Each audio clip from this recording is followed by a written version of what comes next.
Blog Talk Radio.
barakoze abagenzi. Niki watanze mwana wa Adamu kugira ngo urindwe bigeze aha?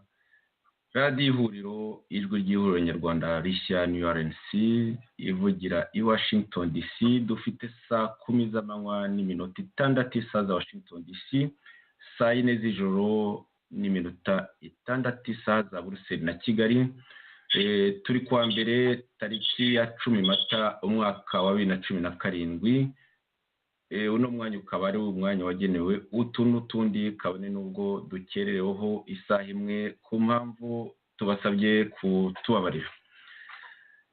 Ikiganiro twateguriye uno munsi kijyanye n'ibihe turimo byo kwibuka, aho twibaza tuti aho tubona bamwe bagira batabahutu kwabo n'abatutsi kwabo, ariko twebwe muri New RNC no muri bagenzi bacu turi kumwe twibumbiye muri komisiyo Verite Rwanda, tukaba tugira tuti tugomba kwibukira hamwe, kuko bitabaye ibyo tutabashe kwibukira hamwe n'iki cyaba kiduhuza, mbese aho ntitwarushaho gutandukana ndetse no gutuma igihugu kitisana. Muri kino kiganiro muri kumwe nanjye Joseph Ngarambe hamwe na Jonathan Musoni. Jonathan Musoni, niba uriho unyumva, nagira ngo ngusuhuze kandi dushimire Imana kubona tugihumeka, kuko ntacyo twatanze. Jonathan, ijambo ryawe. Uracyaho bwana Joseph? Komera Jonathan. Ni amahoro rwose. Kwibuka bikugeze he? Ikiriyo kikugeze he? Ndashima Imana ko yaturinze, ndashima Imana ko yarinze bamwe bagihumeka, ariko kandi ntabwo ari ku bwacu. Ndashima rero ko hari icyatumye Imana yaturinze yaradusize kugira ngo tugire icyo dukora, kandi tukaba ari cyo dukora, ari nayo nzira ubu ngubu turiho ijyanye na Rwanda Truth Commission. Nkaba rero nagira ngo nsuhuze abatwumva kandi nihanganishe buri wese wahuye n'akaga ka jenoside, kakamusigira ibikomere, kakamusigira ubupfubyi, kakamusigira ubupfakazi, kakamusigira ibibazo bitandukanye by'ubuzima. Hari amajwi asubiranamo. Jonathan, wareba ukuntu bigenza ku byuma byawe? Uranyumva neza ubu ngubu? Ndakumva neza cyane. Nagira ngo nsubiremo mvuga nti ndafata mu mugongo abadukurikiye bahuye n'ibi bibazo bya jenoside, n'abatarimo kutwumva bahuye n'aka kaga aho bari hose ku isi, cyane cyane mu gihugu imbere, bagifite akaga ko kubuzwa amahoro na leta iriho kandi ariyo yakabashije kubareberera. Ikindi ikaba ikiguma no kwica no muri abo bacitse ku icumu igiye kubamara. Nkaba rero mbafata mu mugongo nanjye nk'umuntu wacitse ku icumu, umuntu wahuye n'ako kaga, nkabura umuryango wanjye biturutse muri ibyo bibazo, ariko nkunda kwishyira mu mwanya w'undi wese wabuze ababyeyi be n'abavandimwe be cyangwa n'inshuti ze mu kaga nk'ako twahuye nako. Nkaba rero mbafashe mu mugongo kandi mbasuhuza ngo ntibakajye biheba kuruta kureba ejo hazaza, kuko iyo ugumye mu kwiheba n'uwagukoreye ayo mabi arushaho kwishima. Ni byiza rero ko dushyira hamwe twiyubaka kugira ngo tuzubake n'igihugu kizira jenoside. Aba rero bararitse ngo muze dufatanye muri iki kiganiro. Murakoze. Urakoze cyane Jonathan.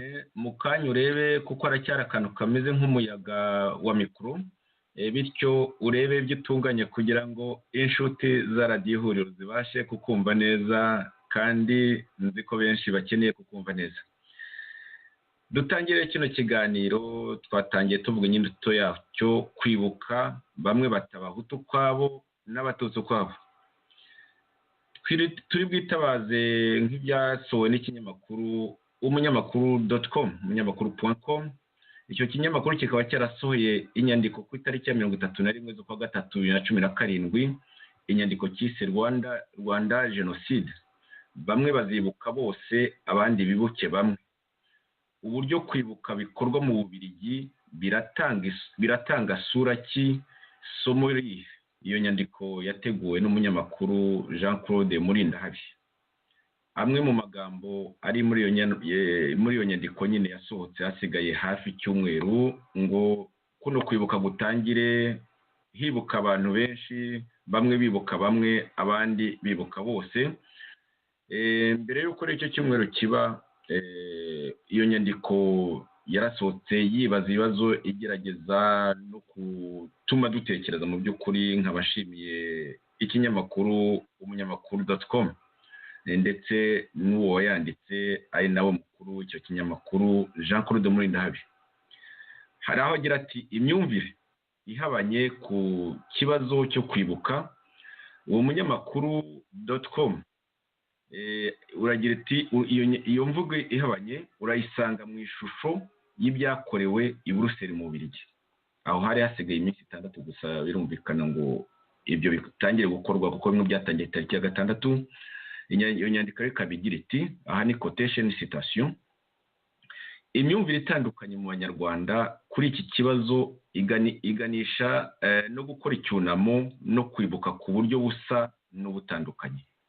Mu Bubiligi uretse abazatangira icyunamo no kwibuka tariki ya 6 Mata, uretse n'abazagitangira ku ya 7 Mata, hari n'abazibuka tariki ya 8 Mata.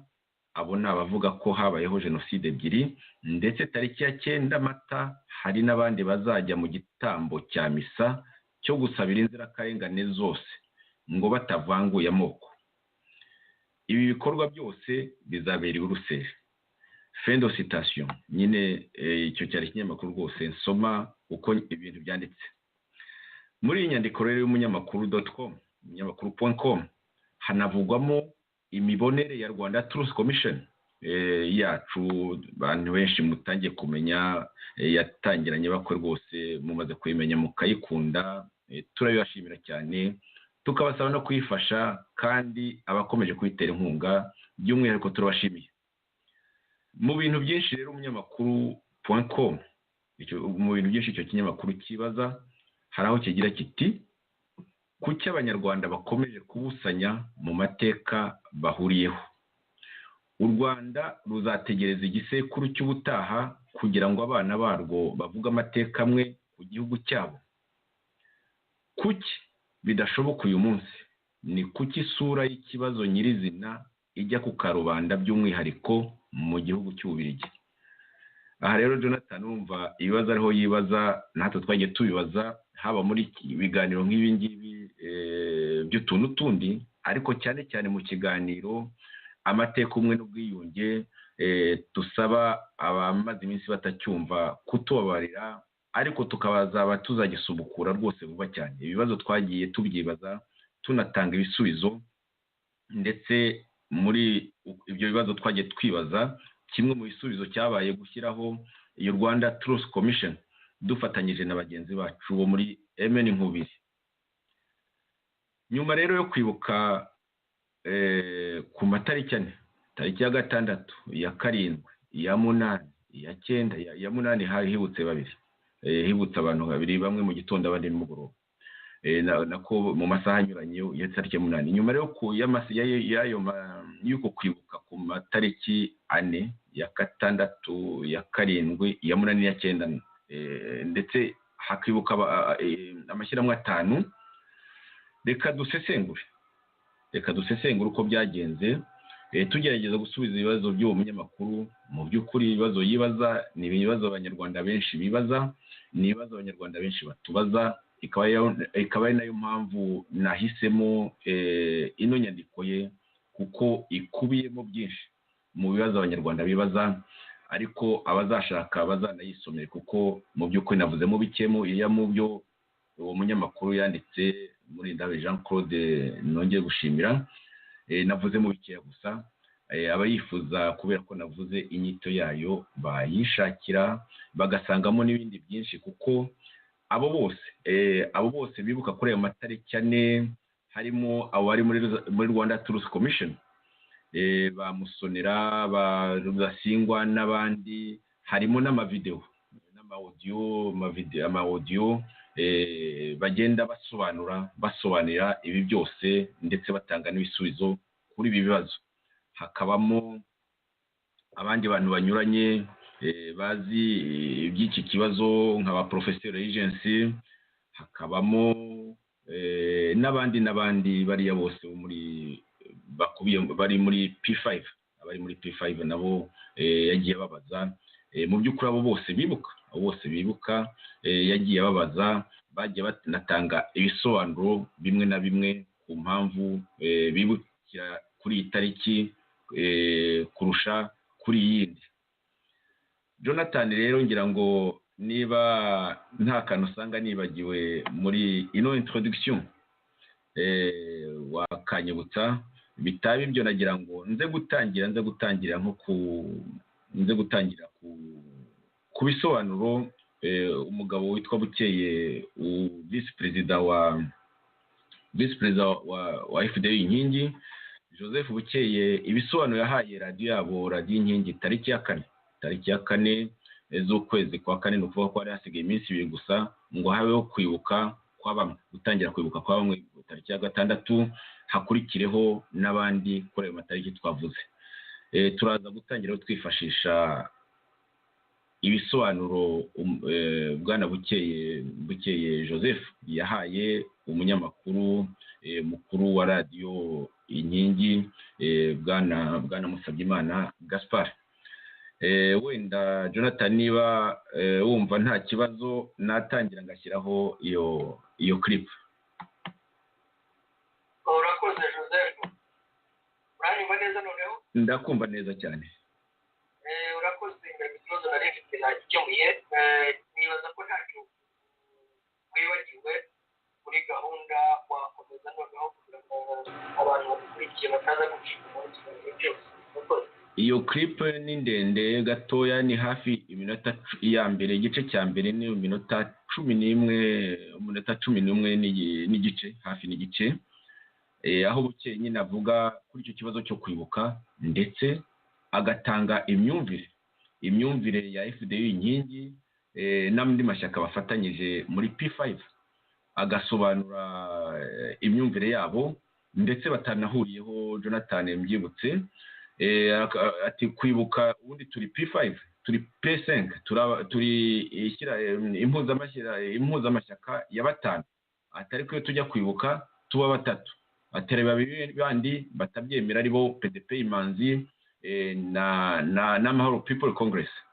Ibyo byose araza kugerageza kubisobanura, ariko natwe turaza kugenda dusesengura. Clip ya kabiri igizwe n'iminota 4, nza wenda gushyiraho nyuma gato tumaze gusesengura iyo ya mbere. Yo iravuga ku nyito. Bukeye arasobanura impamvu inyito ikomeza nayo kugorana. Bamwe bakavuga ati habayeho genocide, barimo bikuye muri Rwanda Truth Commission, bati habayeho na genocide y'abahutu, ariko abandi bati dutegereje Loni. Iyo ni clip ya kabiri y'iminota 4, ntekereza ko nza gushyiraho tumaze kubasha gusesengura iya mbere. Ngiye gushyiraho Jonathan.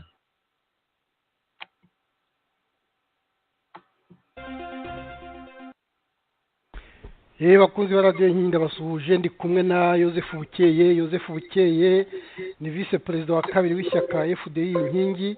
Muzi ko perezida w'ishyaka ari Madame Victoire Ingabire, vice perezida wa mbere akaba ari Twagirimana Boniface w'i Kigali mu Rwanda. Ubu rero Joseph Bukeye turi hafi icyumweru cy'icyunamo kigiye gutangira. Nagira ngo mubaze Joseph Bukeye wiriwe? Komera Gaspard.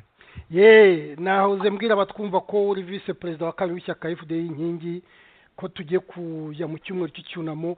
Ese mwebwe nk'amashyaka, nzi ko mwibumbiye mu mashyaka 5 ariyo PS Imberakuri, PDP Imanzi na FDU uhagarariye na RNC n'Amahoro People Congress, ibi bintu byo kwibuka mwebwe mubifata gute, mubyiteguye mute?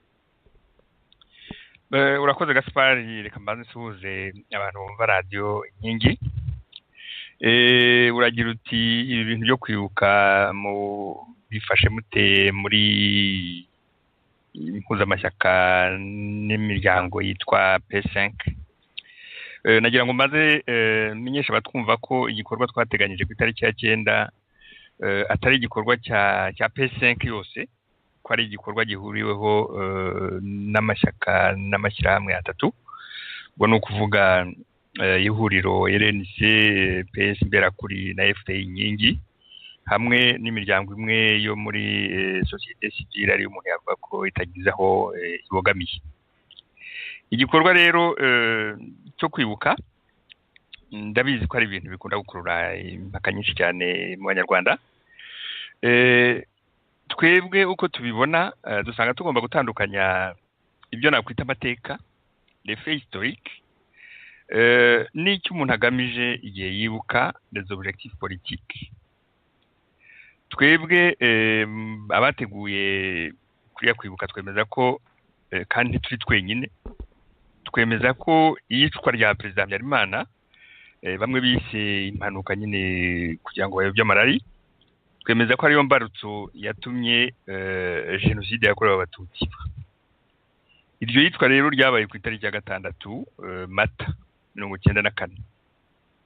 Ibi ni ihame ntawakwirwa bijyaho impaka.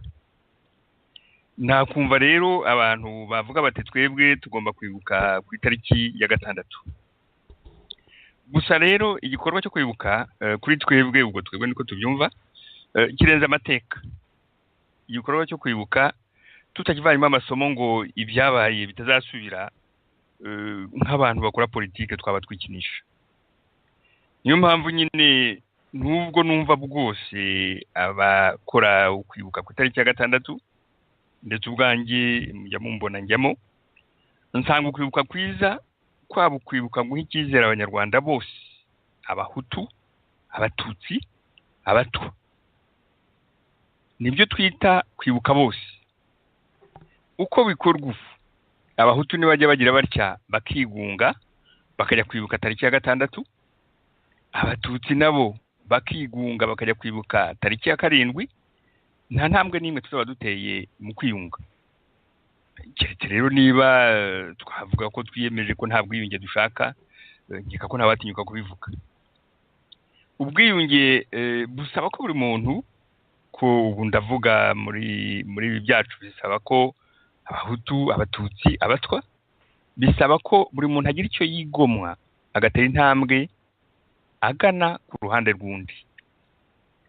Abo dufatanyije kwibuka rero niyo mpamvu twahise muri ya tariki nyine ya 9 tuvuga tuti reka two gufata itariki ya 6 benshi mu bahutu bemera, two gufata itariki ya 7 benshi mu batutsi bemera, tugerageze kureba ahantu hagati twahurira abahutu n'abatutsi tukaba twahura tukibuka.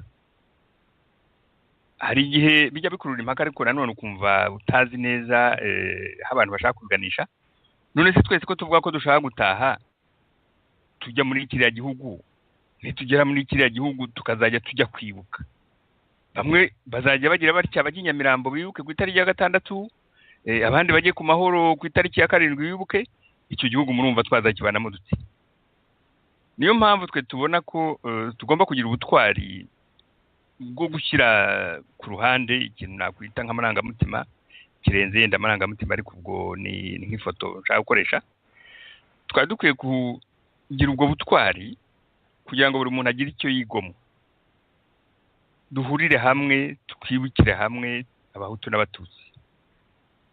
Niko ukora politiki agomba gutandukana n'ukora amateka. Ukora amateka areba refe historique, ariko ukora politiki ntabwo ahagararira kuri refe historique gusa, agomba no kureba inyungu ya politike avana muri ibyo bintu, amasomo yavana muri ibyo bintu. Nuko dutegura kiriya gikorwa nacyo tuba tugamije iyo tubikora. Urakoze Joseph. None se akabazo gahise gasa naho kanza muntu, uvuze ko muzibuka muri amashyaka 3, niba atari banga andi mashyaka kubera iki yo tariki atayikunze? Ntabwo ari ibanga, nuko icyo kibazo ntabwo kiri mu masezerano twasinye. Urebye n'igikorwa twiyemeje kuri ayo mashyaka 3, hagomba ibindi biganiro n'andi mashyaka ari muri PS5 kugira ngo dushobore kuba twabona iyi position commune. Ibyo biganiro biri mu gukorwa, nta position commune twageraho, ntabwo ari ibanga, ariko tuzayigeraho kubera ko turi mu biganiro kugira ngo turebe uko twahuriza hamwe. nta kumeneje amabanga se ubwo ni ukuvuga ni PDP imanzi ikuriwe na Mushayidi ndetse ahangaha ihagarariwe na Munyampeta n'Amahoro People Congress ngira ngo wihagarariye Masozera muri Canada. Impamvu batanga wumva ari yihe niba atari kukumenesha amabanga?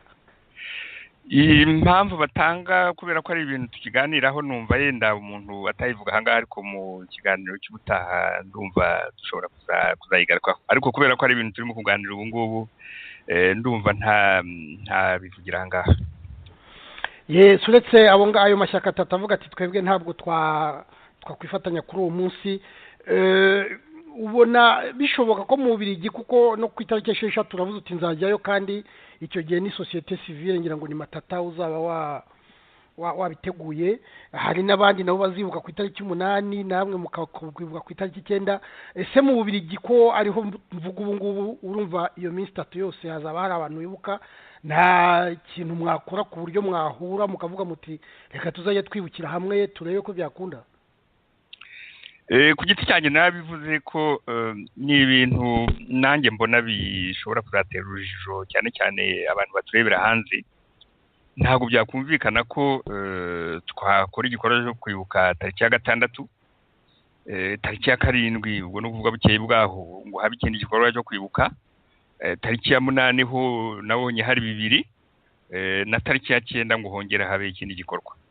Mbona ari chantier ikomeye twari dukwiye kuzahura effectivement, tukaba twareba niba tutashobora kugira ikintu duhurizaho hagati aho ngaho, kuko nanjye mvuze ku giti cyanjye mbona ari ibintu biteye ikibazo. Icyakora ntibitangaje mu Bubiligi, kubera ko mu Bubiligi turi benshi. Mu Bubiligi hasa n'ahabaye pepiniyeri ku bibazo byose abanyarwanda bafite. Ni nayo mpamvu nkeka ko turamutse tubonye umuti hano mu Bubiligi, yenda uwo muco mwiza wakwira n'ahandi, ku buryo nibura abantu bari hanze y'igihugu bashobora kugira ahantu bahurira bakibuka, niyo yenda haba hakiriho utuntu duto tubatandukanya, ariko nibura kuri icyo gikorwa cy'ingirakamaro cy'amateka yacu tugashobora kuba twavuga rumwe. Urakoze. Reka mpereho nkubaze n'ikindi kibazo. Ibyo bintu byo kwibuka si ukuvuga ko batumvikana, kuko kwibuka no kwibuka abantu bapfuye. Nkeka ko ari ukuvuga ko niba abantu batibuka amatariki amwe ntibabyemeranyeho, ni uko batemeranywa n'abantu bapfuye abari bo n'icyabishe. Ni ibyo koko, ni naho impaka nyinshi zihera. Ntabwo abantu bumvikana ku bantu bapfuye abari bo, ntabwo abantu bumvikana ku bantu bagomba kwibukwa abari bo, ntabwo abantu bumvikana ku bantu bagize uruhare mu marorerwa yabaye mu Rwanda. Ikintu cya mbere, bamwe baragira bati tugomba kwibuka abantu bazize jenoside yakorewe Abatutsi.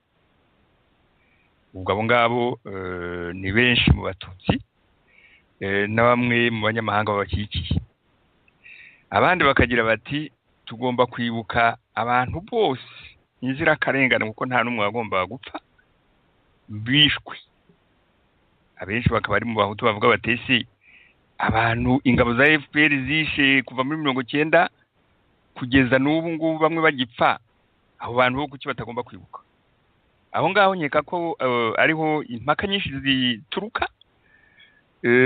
Ni nayo mpamvu ngira ngo yenda niba unyemereye mpatinde gato ndetse nsegure ibyo ngiye kuvuga kugira ngo dushobore kumvikana neza.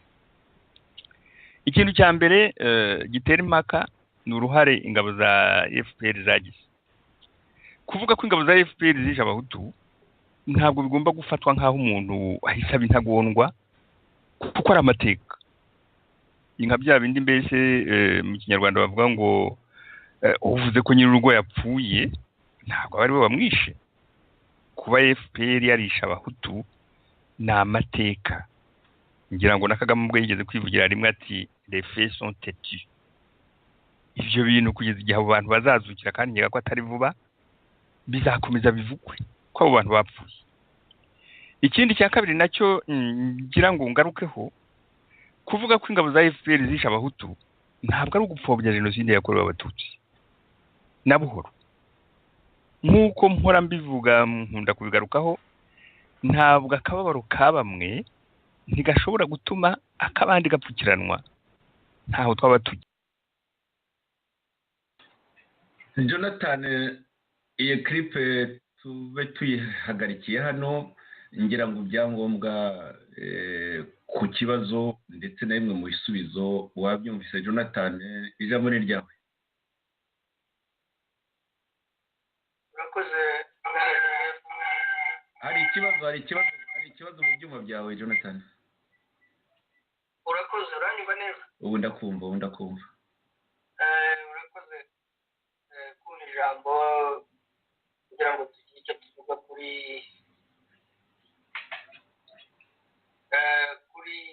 iri jambo Bwana Joseph Bukeye yavuze rijyanye n'ibibazo bafite muri P5 cyangwa se impuzamashyaka ya batanu.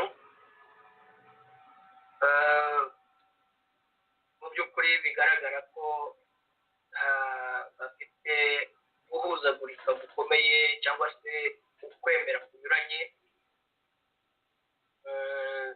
Bikaba bigaragara ko bitakira hari na P5 ahubwo byabaye P3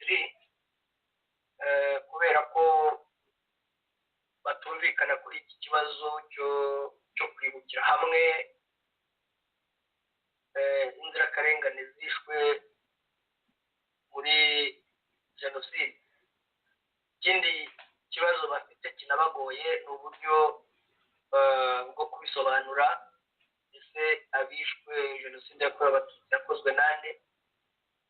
Ibyo twebwe tuvuga ko jenoside twebwe twemereye yakorewe abahutu tukanasobanura abayikoze, nabo ntibasobanura, baravuga ngo byakozwe na FPR. Ni byo koko n'abasirikare ba FPR, ariko ntabwo mu by'ukuri harimo ibisobanuro wumva bifatika. Ikindi ni uko ntarangiza navuga nyine ko abishe abatutsi jenoside yakorewe abatutsi, ariko naho ntasobanura ni bande bishe abatutsi. Noneho reka nigarukire kuri iki kibazo kiri muri ibi bibazo by'abanyamashyaka batinya mu by'ukuri kuvugisha ukuri. Wibaza ese batinya kuvugisha ukuri kubera iki? Cyane cyane ko nimba batumvikana ku mfu zakorewe abanyarwanda muri izi jenoside zombi twebwe twemera, uburyo abatutsi bishwe, noneho umututsi akumva ko adashobora kwegerana n'umuhutu ngo bibuke abantu bishwe, umuhutu akumva ko atagomba kwegerana n'umututsi ngo bibuke abantu babo bishwe. Nimba batumvikana kuri iki kibazo gikomeye, ari naho pfundo ryubakiye kuri politike y'agatsiko ka Kigali no mu myumvire y'abanyarwanda, bubakiye ku iki? Ese iyo P5 izajya iba P5 ari uko kwibuka birangiye, bamwe bibuka ukwabo abandi bibuka ukwabo, noneho bazongere bahure, bazahura bakora iki? Bazahura bavuga iki? Ese bazakora reconciliation y'abanyarwanda bashingiye ku ki? Baturutse he? Hari ibibazo byinshi byo kwibazwa ubu nyuma yo kumva ibyabaye muri P5, cyane ko ari ibintu bigaragara mu by'ukuri kugeza uyu munsi wa none ko badasobanukiwe cyangwa se bagifite ibintu by'urwango mu mitima yabo bituma muri uko kwegerana babeshyana, ariko byagera noneho impfu zabaye mu banyarwanda umwe akigira undi akigira. Kandi ibyo bibazo ari abo bombi, ari abahutu ari n'abatutsi, ari bo bicaye, ntabwo ari abanyamahanga baje kwica mu Rwanda. Aha rero n'ikibazo gikomeye cyane mu bantu bitwa ko bari muri opozisiyo. Mu by'ukuri nagiye nkurikira uburyo bagiye babivugaho mu maradiyo, mu nyandiko zitandukanye. Noneho ngira ibibazo numva bingoye, nibaza se none se niba abatutsi bumva ko bakwirukukwa,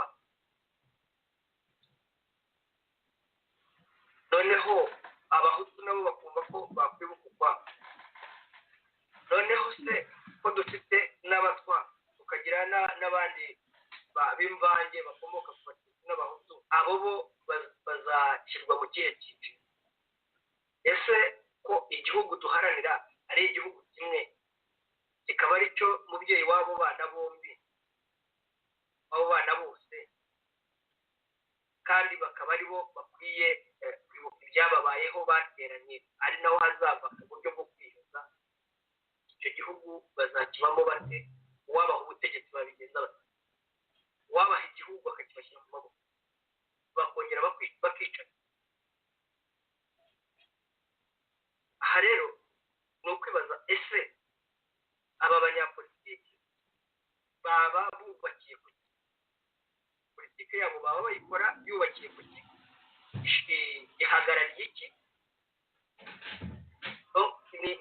Ni iki gituma mu by'ukuri batavuga ari umwe ku kibazo cy'ubwicanyi bwabereye mu gihugu bwakorewe abanyarwanda? Aha rero Joseph, ngira ngo wenda uri buze kumfasha kuko hari, reka nze gufashe gatoya Jonathan. Hari ibintu reka mbanze ndashimira mugenzi wacu Joseph Bukeye. Sinabwo bwa mbere nabikoze, n'ubushize tukibukira hamwe, umwaka ushize twibukira hamwe bwa nyuma, yafashe ijambo rwose avuga gitwari, aravuga ati rwose ati igihe kirageze yuko abantu bareka ikintu umuntu yakwita mu by'ukuri kurimanganya ku byerekeye jenoside yakorewe abatutsi. Bityo rero rwose ubu muri FDI inkingi bakaba bavuga bati jenoside yakorewe abatutsi birahari. Gusa rero nkurikije imvugo numva na bamwe n'ibisobanuro bitangwa n'uburyo nk'uko maze kubivuga banerekana ikibazo, umuntu yakwibaza atese ati muri FDI inkingi mu by'ukuri sigaye ari RDR, mu by'ukuri ni uzi ko abandi bari barafatanyije banavuyemo, muri bire bakomoka kuri RDR na Bukeye yavuze mu kanya kuri RDR yavuye kuri za Goma, ashingiye kuri za Goma. Muri abo ngabo yatanze imibare ati abahutu benshi biyumva mu itariki ya 6. Aho uraza kumbwira impamvu biyumva muri iyo tariki ya 6, niba atari ukuvuga gusa ko bitekereza Habyarimana badatekereza abandi bantu bapfuye. Ati abatutsi benshi batekereza tariki ya 7. Benshi sinzi ahantu abivana, kubera yuko ntekereza yuko babihatirwa na leta y'agatsiko. Leta y'agatsiko iramutse ihirimye abo batutsi si impamya ko bakomera kuri iyo tariki ya 7, niko mbibona jewe. Noneho rero Jonathan, nkibariza ikintu muri umuntu abarije Bukeye ati ko rwose muri FDI inkingi binyuze mu mvugo yawe basigaye bemera kuvuga ko habayeho jenoside y'abatutsi, kabone n'ubwo impamvu zayiteye harimo ibibazo nk'uko turi bigaruka mu kanya. Jonathan, niba basigaye bemera ko habayeho koko jenoside y'abatutsi, ikintu cyavunye cyane igihe kinini, umuntu ajanishije kuko bakoresheje imibare, umuntu ajanishije ni nk'abangahe Jonathan? Iyo urebye ibisobanuro bikunze gutangwa mu by'ukuri ntabwo ari benshi. Yego bakeya. Yego mujye rwose ntekereza ko tudakabije, bagenzi bacu bazatubwire, cyangwa se bariho baranyumva, ntabwo turi mu guterana urubwa. Hari nk'umuntu nkunda ukunze rwose utunze gutanga ibintu scientifique, ukunze gukora za bya bintu bya enquête bya sondage, nk'amatabaro Mark uriya nyiri ikinyamakuru The Rwanda, ni ikinyamakuru rwose kimaze k'ubukombe kandi dushimira ibintu byinshi ndetse hari n'ikije vuba ariko gikorwa n'abantu b'abaprofesiyoneri nka kiriya kinyamakuru umunyamakuru bazageze bakoresha sondaje mu bantu bo muri za FDI bafite inkomoko muri RDR hafi bose muri iki gihe noneho babaza abayoboke bati ninde wemera jenoside yakorewe abatutsi noneho turebe kuko aho ngaho rwose ndifuza ko nakwibeshya bakaba benshi kurusha uko tubitekereza Jonathan. Icyo nicyo kibazo cya mbere ariko igisubizo ndumva tubyumvikanaho. Ikindi cyo rero nabivuze ni tariki ya 6 ni gute uyibukiraho utavuga yuko mu by'ukuri yitekereza gusa Habyarimana kurusha abandi, kubera ko niba banavuga bati tunumvikana, niba banavuga bati guhanura indege ya Habyarimana byabaye imbarutso, byabaye declencher trigger, turabyemeranwa. Gusa rero ikibazo Jonathan ngira ngo usubize, ese indege y'umukuru w'igihugu ihanutse ugomba kumara abaturage? Habyarimana yari umuperezida w'abahutu gusa, nabo bamubogamiye kuko n'abatavuga rumwe nawe bo baratsembwe. Ikindi kibazo bagenzi bacu batavuga kuko bavuga bati abahutu bisha muri bisha abatutsi, ndetse n'abandi abisha abatutsi bo n'abatsembatsembye ntekereza ko badakunze no kuvuga, bavuze ko icyo kibazo bakigifite kandi nicyo koko baracyagifite. Gusa rero indege iragushijwe, ndetse uwayihanuye yari azi ibigiye gukurikiraho nabyo nashakaga. Ni gute abantu bageze aho bibaza yuko perezida Habyarimana ari perezida w'abahutu gusa, nabo bamwe na bamwe? Jonathan, nicyo kibazo ndumbaza. Urakoze bwana Joseph. Iki kibazo cyane cyane cy'indege nakivuzeho ibihe byinshi n'inshuro nyinshi. Nibaza ese nk'abantu bavuga ngo indege yarahanutse ngo abahutu ujya bajya mu mihanda nakunze kukibaza nibaza se Habyarimana yari perezida w'abahutu gusa, bigasa no gusobanura ko ahubwo kubica byari ibintu bikwiye kandi bitunganye. Kuko bishe perezida wa yego yari perezida w'abahutu gusa. Noneho ukibaza ese ko perezida wari perezida w'igihugu wari perezida w'abaturage, ni gute ushobora kumbwira ngo indege irahanutse, abantu bafashe imihoro, bahutse abaturanyi babo, bahutse abantu bashyingiranye, baratemaguye ngo ni ukubera ko indege ya Habyarimana bishe minisitiri w'intebe hagati n'abandi bahutu batavuga rumwe na MNDCD barabatsemba. abo ni nabo batangiriwe, nibo n'abanatangiriwe. Iyo rero uyu munsi uvuga uti abahutu benshi bibuka tariki ya 6, abahutu benshi ni bahutu bahe mu by'ukuri? Jonathan, komeza. Ikindi wakwibaza ni abatutsi bagiye bitwa mbere y'uko indege ya Habyarimana ihanurwa, itozwa ry'interahamwe, ihabwa ry'imbunda, ibyo byose hari aho bigeraho abantu bavuga ngo ntabwo bari wibaza n'aho bashingira ukahabona. Ikibazo kizingiye aha ngaha ni ibinyoma byo guhishira bakoze aya marorerwa. Ariko rero yumvikane neza, reka nkumvishe. Komeza Jonathan, komeza. iraswa ry'indege ya perezida Habyarimana ryabahaye inzira yo gushyira mu bikorwa mu by'ukuri ibyari bisanzwe. Ibimbarutso noneho yuko nta kindi bagomba gutsemba buri mututsi wese. Bikorwa n'udutsiko twari twaratojwe tw'interahamwe z'abahutu, bikorwa na bamwe mu basirikare ba FARC, baraka barica mu by'ukuri mu buryo bugaragara. Ahubwo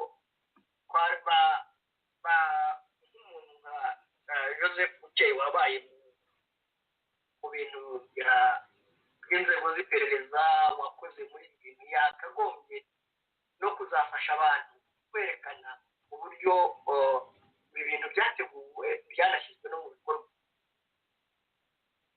bakabyerekana bakadusobanurira. Aha rero ikibazo gihari kinabaremereye ni uburyo nanone badasobanura mu by'ukuri uburyo FPR nk'uko twagiye tubisobanura yaboneyeho inzira, iboneraho imbaraga zo gutsemba abahutu kubera ko yabataye mu mutego imaze guhanura indege ya perezida Habyarimana. Ibi bintu nabyo mbisubiramo kenshi, wenda turaza kubigarukaho. Joseph, wakomeza kugira ngo tutaza guta umurongo w'iki kibazo. Icyo nagira ngo wenda turebe gato tunatekerezeho ni uko ntabwo jenoside yatewe n'uko indege yaguye, yatewe n'uko yari yateguwe habuze akantu gatuma iba. Babona inzira. Ni nabyo FPR-DMA yanakoze kuko yari izi neza ko nibikora biri butungane. Yari yaranagerageje ibintu byinshi, hakabamo kwicwa kw'abatutsi n'abatavuga rumwe na FPR, cyane cyane ariko abatutsi. Aha natanga ingero, umunsi bishe Bagapyisi, umunsi cyane cyane bishe umuntu witwaga Emery Katumba, yishwe n'inkotanyi, urabizi, bariya abatekinisiye ba DMA, urabizi, bariya bo kwa Kayumba. Umunsi bishe Gatabazi, ari bamwishe noneho bakica na Bucyana. Bityo uza abatutsi bahatikiye bavuga mirongo, ariko bagombe kuba banarenze, n'ibindi. Iterabwoba ryari rihari, rikorwa n'abandi, rikorwa na MRND-CDR binyuze mu rubyiruko rwari rwaratojwe kwica, kandi rwicaga buri gihe. Abantu benshi bari barahunze amakaritsiye ya Kigali, bahunga interahamwe, bahuza impuzamugambi. Rwose ibyo mvuga ni ibintu niboneye cyane cyane, by'umwihariko muri karitsiye ya Gikondo, aho hari hatuwe na perezida wa CDR Martin Bucyana. Abantu benshi bari barahunze, harimo n'abahutu rwose batavuga rumwe na MRND-CDR. Bamwe harimo abantu b'inshuti zanjye bahunze, harimo nk'umuntu nzi baranamwishe tariki ya 7, yarahunze rwose ava i Gikondo mu nzu ye ajya gucumbika kwa Kivu. Ni ibintu byari biriho. Ibyo bintu byose rero mu by'ukuri hari habuze. Ni gute iyo umuperezida w'igihugu cyose mbese ufata amafaranga akomoka mu misoro ya bose, kuko abatwa, abatutsi, abahutu barasora, iyo misoro yabo igura intwaro, ukayifata ukayiha abo ushaka bakubogamiyeho, ukabatoza ku buryo butemewe n'amategeko. Aha ndavuga interahamwe n'impuzamugambi, imyaka n'imyaka. Nubwo baba badasora, yego, ni abanyagihugu. Ibyo biri mu gihugu, ni abanyagihugu. Yego, ni abanyagihugu. Ibyo bintu byarabaye. Interahamwe rero ni urubyiruko rwatojwe, rutozwa kwica. Hari n'urundi rubyiruko rukora narwo ibintu umuntu rwose yanegura. Harimo inkuba zo muri MDR, harimo abakombozi bo muri PSD. Ariko mbere y'iyo ndege no kugira ngo babohozwe nabo bakora amahano, babe mu bakora amahano, barasenyaga, bakoraga ibintu nabyo bigayitse, ariko nta hantu nzi bari barishe abantu. Ariko urubyiruko rwa MRND-CDR rwaricaga ku manywa y'ihangu imyaka n'imyaka, rwatojwe kwica kandi rwagiye rwica. Ibyo byose byakozwe nyuma y'indege, none indege iguye, ahubwo abayigushije nyine harimo abo njya numva bavuga ngo bati byarateguwe. Ni Kayumba Nyamwasa kanamuvuge, nzabizana. Ati tubyarateguwe, ati twarakurikiraga Kangura, tugakurikira RTM, ati tugakurikira byose. Ati barateguraga. Mu yandi magambo, ubisobanuriye mu yandi magambo, twari tuzi ibyo bakora turamutse duhanuye indege. Gusa rero abo bayihanuye birumvikana ni inkorashyano. Ariko se abo ngabo bavuze bati ubwo indege ihanutse tujye kumara abandi banyarwanda, kuki bagenzi bacu batabivuga? Kuki batabivuga ko ati indege yaraguye, bati kandi indege? Yego, bari bashyize no muri kadiri.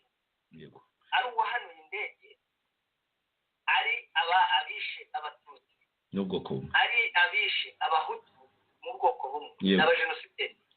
Tugaruke rero yego, komeza Jonathan. Nibaza ko dukwiye kuguma muri uyu murongo wo kwerekana tuba bo baguma ku kinyoma, bagashaka kwibumbira mu kinyoma nabo ubwabo kandi babeshyana.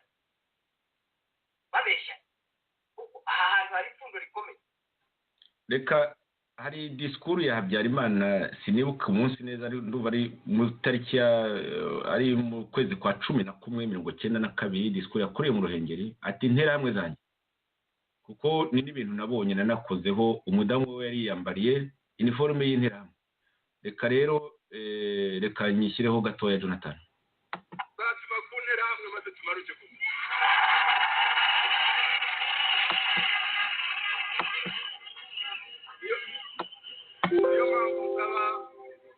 niyo mpamvu nsaba sekretariya nasiyonari niyo mpamvu nsaba umunyamabanga mukuru wacu kumvikana n'abacuruzi kugira ngo dushake ibitambaro by'interahamwe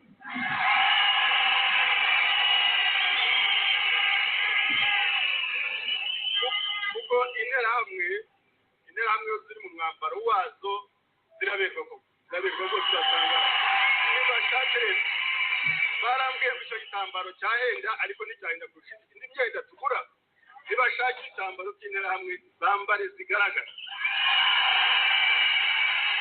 igihe rero nikigera nzabatumaho mwese babwira interahamwe ni tujyane barambwiye ngo wowe ngo nujya kwiyamamaza ngo uzajyana abasirikare bawe ngo kugira ngo abe bo bakwamamaza ntibanyamamaza hari icyo se ariko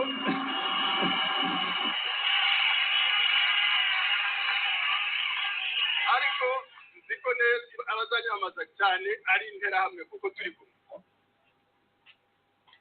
Jonathan sinzi niba wumvise neza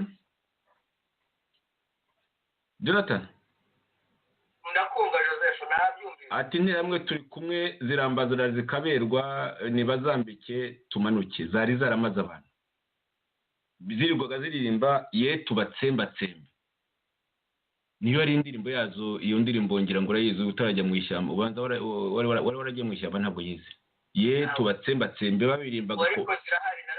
babirimbaga ku manywa y'ihangu ni gute umuperezida w'igihugu ashobora kutamagana bo birirwa baririmba inzo ndirimbo ye tubatsembatsembe ashobora kubamagana kandi ari bo bakabatoza interahamwe zanjye aho turi mu kwezi kwa 11 niba nibuka neza kwa 11/1992 hari hasigaye imyaka 2 ngo indege hafi imyaka 2 nako ngo indege ihanurwe none se kuvuga ngo byose byatewe n'indege yahanutse aho urumva icyo gisobanuro atari kigufi cyane kidafite amaguru magufi Jonathan cyane ni ibintu by'ibinyoma kandi nibyo twahagurukiye gushyira hanze ibyo binyoma kugira ngo tubereke ko ukuri kugomba gutsinda kandi ntabwo ushobora gukora politiki ishingiye ku kinyoma ngo izagira ahantu igera cyane ibi binyoma byose bishingiye ku ki bishingiye ku guhishira abicanyi no guhishira ibyagiye bikorwa ibyo rero ntabwo bishoboka nibyo twamagana kandi nibyo dushyira ahabona interahamwe zaratojwe zirategurwa zihabwa ibikoresho ntabwo indege yahanutse gusa ngo abantu babyuke bakwira igihugu cyose bica abantu ni ibintu byateguwe bishyirwa mu bikorwa icyo urwango watumye batabasha kubona umutego FPR baranga bawugwamo nabivuga kandi mbisubire niko bimeze Jonathan aho ni urugero dutanze ni n'ipfundo ry'ikibazo mu by'ukuri kuko abo bagenzi bacu bose abo bombi n'abantu bahoze bakomeye muri iyo ngoma ya Habyarimana ni umuntu yanavuga ko ari rwose abakunzi cyane b'iyo regime ya Habyarimana bakomoka kuri RD ariko niba ni n'abantu umuntu yakwita abahabyarimaniste yaba uriya mugenzi wacu Musabyimana Gaspard yabukeye ubwe ariko ibibazo babaza ni byiza mu by'ukuri gusa rero mu buryo bwo kubisubiza haracyari ibintu bigaragaza binumvikanisha impamvu batanumvikana kuri icyo kibazo cyo kwibuka mwibukane iki mu gihe mutemeranywa nk'uko banabyivugiye ku bantu bishe ku buryo kubishwa barimo ku cyo bazize cyane ko muri abo bishwe wumva buri gihe bakora icyo kintu nko kwibagiza ko abahutu bishe abandi bahutu ikintu cya politicide tuzakigarukaho mu by'ukuri ko abatutsi bishe abandi batutsi twagiye tubivuga twebwe Jonathan ukuntu bakubitaga udufuni ugenda ubivuga wowe mu yandi magambo rero muri Rwanda Truth Commission twebwe iyo tuvuga ibintu tuvuga nta kintu na kimwe twumva tugomba guhishira kucaho tuvuga bapfuye tukavuga bari bo tukavuga amoko yabo tukavuga n'ababishe tukavuga n'amazina ayo dushoboye kumenya tukabivuga mu gihe rero bagenzi bacu batarabohoka ngo bakore nk'ibyo ngibyo bazafatanya iki bazibukira hamwe gute kandi rero kutibukira hamwe bazafatanya igihugu gute nk'uko nabo babyivugiye batumwe azajya ajya Nyamirambo bajye kwibuka bari wumvise ko nabo bafite izo mpungenge barazifite kandi zifite ishingiro wumvise kuriya munyamakuru Jean Claude Murindahabi muri iriya nyandiko ye yo mu kinyamakuru cye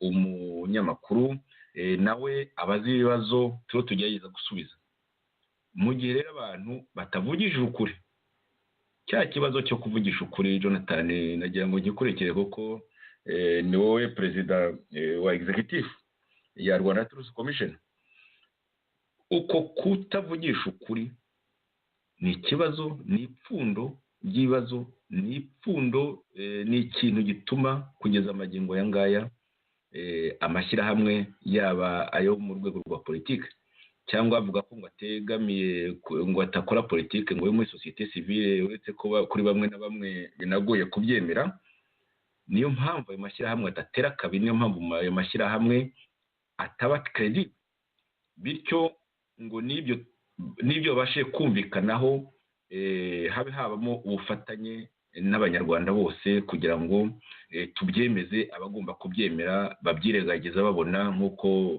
basanzwe babigenza nk'izo za Loni n'abandi Jonathan ijambo ni ryawe kuri icyo kibazo cy'ukuri ikibazo cyo kuvugisha ukuri ntuvuge gusa ngo ni hagati y'abatutsi ngo abatutsi benshi bemera ibingibi ngo abahutu benshi bemera ibingibi ibintu bidafashe kubona contradiction yego urabona ikibazo natangiye n'ubundi nkivuga uburemere n'umusaraba bafite ni uguhisha ukuri uko guhisha ukuri gutuma bahuzagurika mu mikoranire kubera iki kubera ko ntabwo bari babohoka ngo bagaragaze byabaye ku banyarwanda babe banabyemera babe banumva niba koko bafata igihugu bakayobora igihugu barengera aba bantu bombi ahubwo biragaragara ko wabaye igihugu basubiza igihugu mu kaga aha rero ubukeye nyine avuga wumva nawe yisubiramo aravuga itariki 6 aba yibuka mu bahutu benshi yibonamo muri iyo tariki ya 5 kandi nawe yibonamo ati nanjye njyayo yego rwose itariki ya 6 yibuka uko abivuze abenshi bibona muri iyo ndege bigasa no gusobanura ko kubera kugwa kw'indege bagomba gutsemba abatutsi bahereye ku bahutu batavuga rumwe na Habyarimana kuko nibo bishe bwa mbere cyane aho tujya dukunda no kubagaruka ngo no kugira ngo akazi ko kwica korohe kuko abo ngabo ntibari kubyemera aba bantu bombi ikintu kigorana ugize neza kungarura inyuma Joseph bitumye nibuka FPR-DMI uburyo yibasiye abatutsi bari bayoboye urugamba bahereye kuri Major General Fred Gisagwiki bakamwica bagakurikizaho bagenzi be bakabica umugeni ngezaho Kagame ahere mu butegetsi noneho akamushikamamo ye icyakurikiyeho nuko yagiye yica n'uyu munsi wa none akaba akica naba indege ya Habyarimana yaraguye batangirira kubaho abahutu barabanya abapolitisiye batavuga rumwe na MRN DCDR baratangira barabica noneho wakwibaza utese ni iki gituma na bwana bukeye nk'umuyobozi mukuru w'ishyaka rya AFDU yumva ko agomba kwibuka itariki ya 6 kandi akaba ari nayo yibonamo nk'umuhutu noneho akagaruka akagira n'indi ahuriramo n'abandi ku itariki ya 9 bibutse ejo bundi ngo bibuka bose ni ibi byo bishatse gusobanura iya 6 yibuka iki iya 9 yibuka iki akongera ati abatutsi bibona mu itariki ya karindwi, uretse ko ari n'ikinyoma. Ntabwo abatutsi bose bibona muri iyi tariki ya karindwi. Abibona mu itariki ya karindwi ni abagize uruhare cyane muri ibi byaha bya jenoside yakorewe abahutu. Bafashe ingwate abatutsi bacitse ku icumu, babategeka nyine kwibuka kuri iyi tariki. Uretse ko kuri iyi tariki mu by'ukuri ari nabwo irimbuka ry'abatutsi ryabayeho, ryatangiye. Ubundi bicaga abatutsi niryo na mbere ya 1994 bicaga abatutsi, ariko noneho itariki mu rukerera rw'itariki ya karindwi nibwo abatutsi bagwiriwe n'ishyano, imiryango yacu irarinda. Ikibazo nyamukuru aho kiri ni uguhisha ukuri ku ipfundo ry'ibi bibazo by'ubu bwicanyi bw'ababiteguye bakanabishyira mu bikorwa. Ni nacyo ubwabo batazigera bumvikanaho, kubera ko hari abagitsimbaraye mu mateka ya MRND CDR, hari n'abagitsimbaraye mu mateka ya FPR-DMI. Ntabwo rero bashobora kuzahuza, kubera ko ntabwo imyumvire n'imyemerere yabo ari imwe.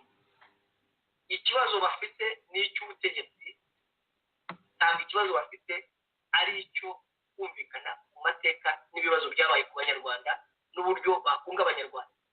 None se Joseph, niba batumvikana ku bwicanyi bwakorewe abantu kuri jenoside yakorewe abantu no kuri jenoside yakorewe abantu, ubu bwicanyi babwumvikaneho, bavuge bati nta kindi dukwiye gukora, nta yindi nzira dushobora kubonamo kunga aba bantu uretse ko ibi bintu dukwiye kubyumvikanaho tugahumuriza rubanda.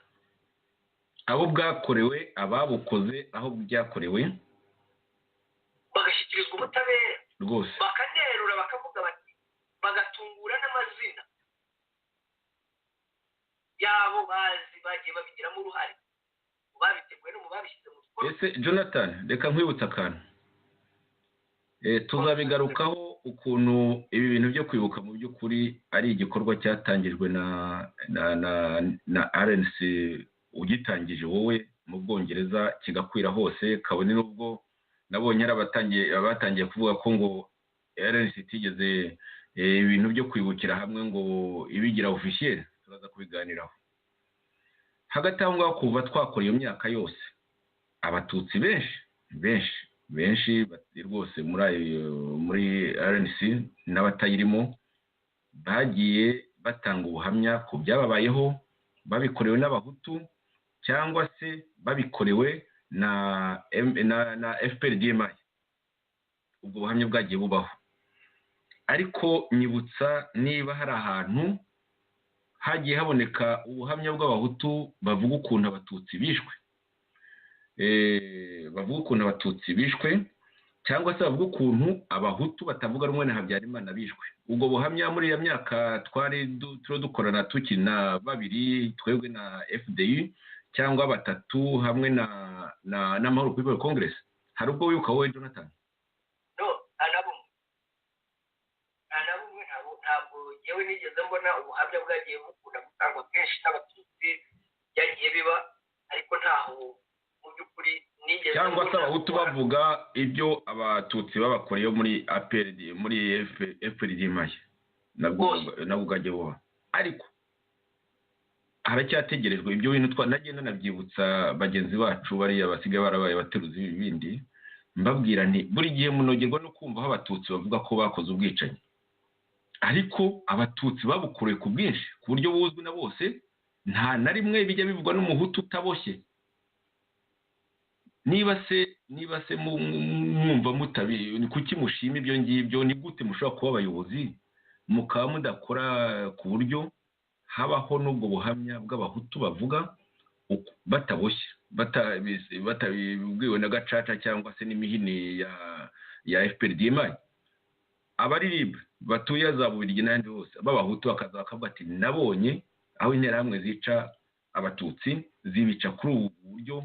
Interahamwe yitwa kanaka cyane cyane ukavuga n'izina, Tigatete uriya burugumesitiri n'undi Nzirorera kabivuga mu izina, Nzirorera bariya Bagatete n'izindi nterahamwe n'abandi nk'abo ngabo.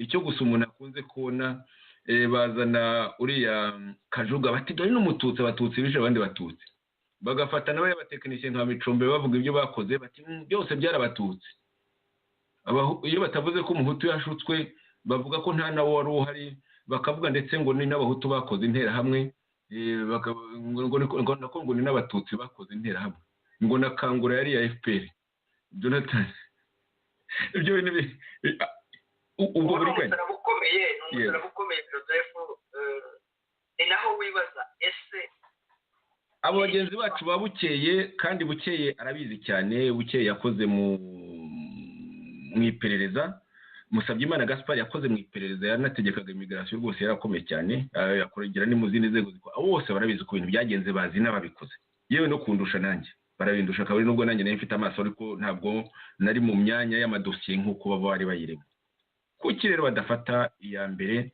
ngo basabe babivuge bwabo cyangwa se basabe n'abandi kubivuga icyo kintu ni ikibazo gikomeye none bagatangazwa n'iki rero kubona mu by'ukuri nta gihuje abanyarwanda icyo ni ingorane zikomeye kuko habaye mu by'ukuri ukugerageza cyane ko abatutsi biyomoye kuri FPR ariko turacyategereje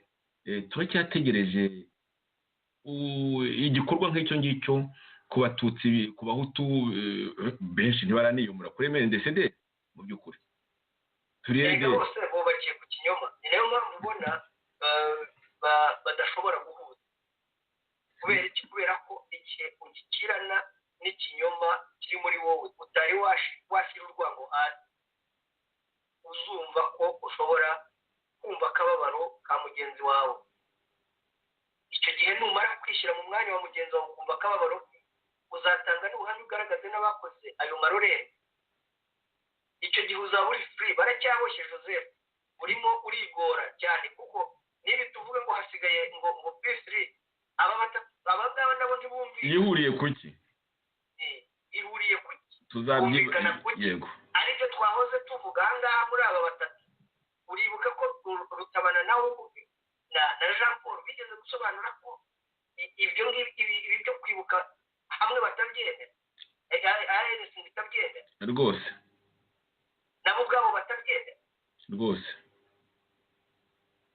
ngira ngo nubishobora uzabona wenda n'izoti uzazidushyirikaho ndaza kureba niba ntabona ya Rutabana nakubitiraho n'amasozera ndayifite ariko ndumva ntayiteguye nakubitiraho n'iya masozera wo muri Amahoro People Congress ko nabafatanyije nabo muri abo bandi muri P5 hari inyandiko yerutse gusohoka ya mugenzi wacu Kabarisa Pacifique nawe uvuga ko abantu batagomba kwibukira rimwe tuzabigarukaho Joseph mbabarire ubizane aba bantu rebe yego noneho tuze kwiba ese reka twumve noneho ngo hasigaye P3 iyo P3 yo yubakiye kuki harimo ikibazo gikomeye cyane reka mbanze shyiraho kagakripu kakabika iminota 4 kabukeye nanone mu kibazo gikomeye cyane cy'inyito wumva ukuntu Gaspard amubaza ati iyi nyito mufite ibibazo ati turabifite reka nyishyireho Jonathan no tubone gukomeza urakoze Joseph uvuze icyo kibazo cy'ubwicanyi bwa FPR ariko haracyari ikibazo cy'inyito y'ubwo bwicanyi bwibasiye abahutu sinzi niba mu ishyaka FDL inkingi cyangwa se mu mufatanyije icyo kibazo baba mujya mukibaza n'ukuntu cyazasobanuka inyito y'ubwicanyi bwakorewe abahutu ni iyihe muyivuga mutemwe iyo nyito y'ubwicanyi bwibasiye abahutu bwakozwe n'ingabo za FPR nayo ni ikindi kibazo gikunda gukurura impaka nyinshi mu banyarwanda natanga urugero yenda abantu b'abakristo bashobora kumva neza muri Kiliziya Gatolika yenda nuko ari byo bizwi cyane ikibazo cy'ibitangaza ushobora kuba wabonye igitangaza wakibonye n'amaso yawe mu mateka ya Kiliziya byabayeho za Fatima Irude n'ahandi nubwo wabibonye n'amaso yawe ari un fait historique ari amateka ugomba gutegereza ko ababishinzwe muri Kiliziya babanza kwemeza mu buryo bwateganijwe ko ari igitangaza hari toute une procedure yo kugira ngo ibyo wowe wabonye bibe igitangaza ubone kubyemeza ku mugaragaro. Ntabwo bihindura ibyo wabonye n'amaso yawe, ntabwo bihindura l'effet historique, ariko ugomba gutegereza iyo procedure. Nk'uko nabivuze rero, nitwe twavuze bwa mbere ibibazo by'ubwicanyi bwakorewe abahutu imbere y'abandi banyapolitiki.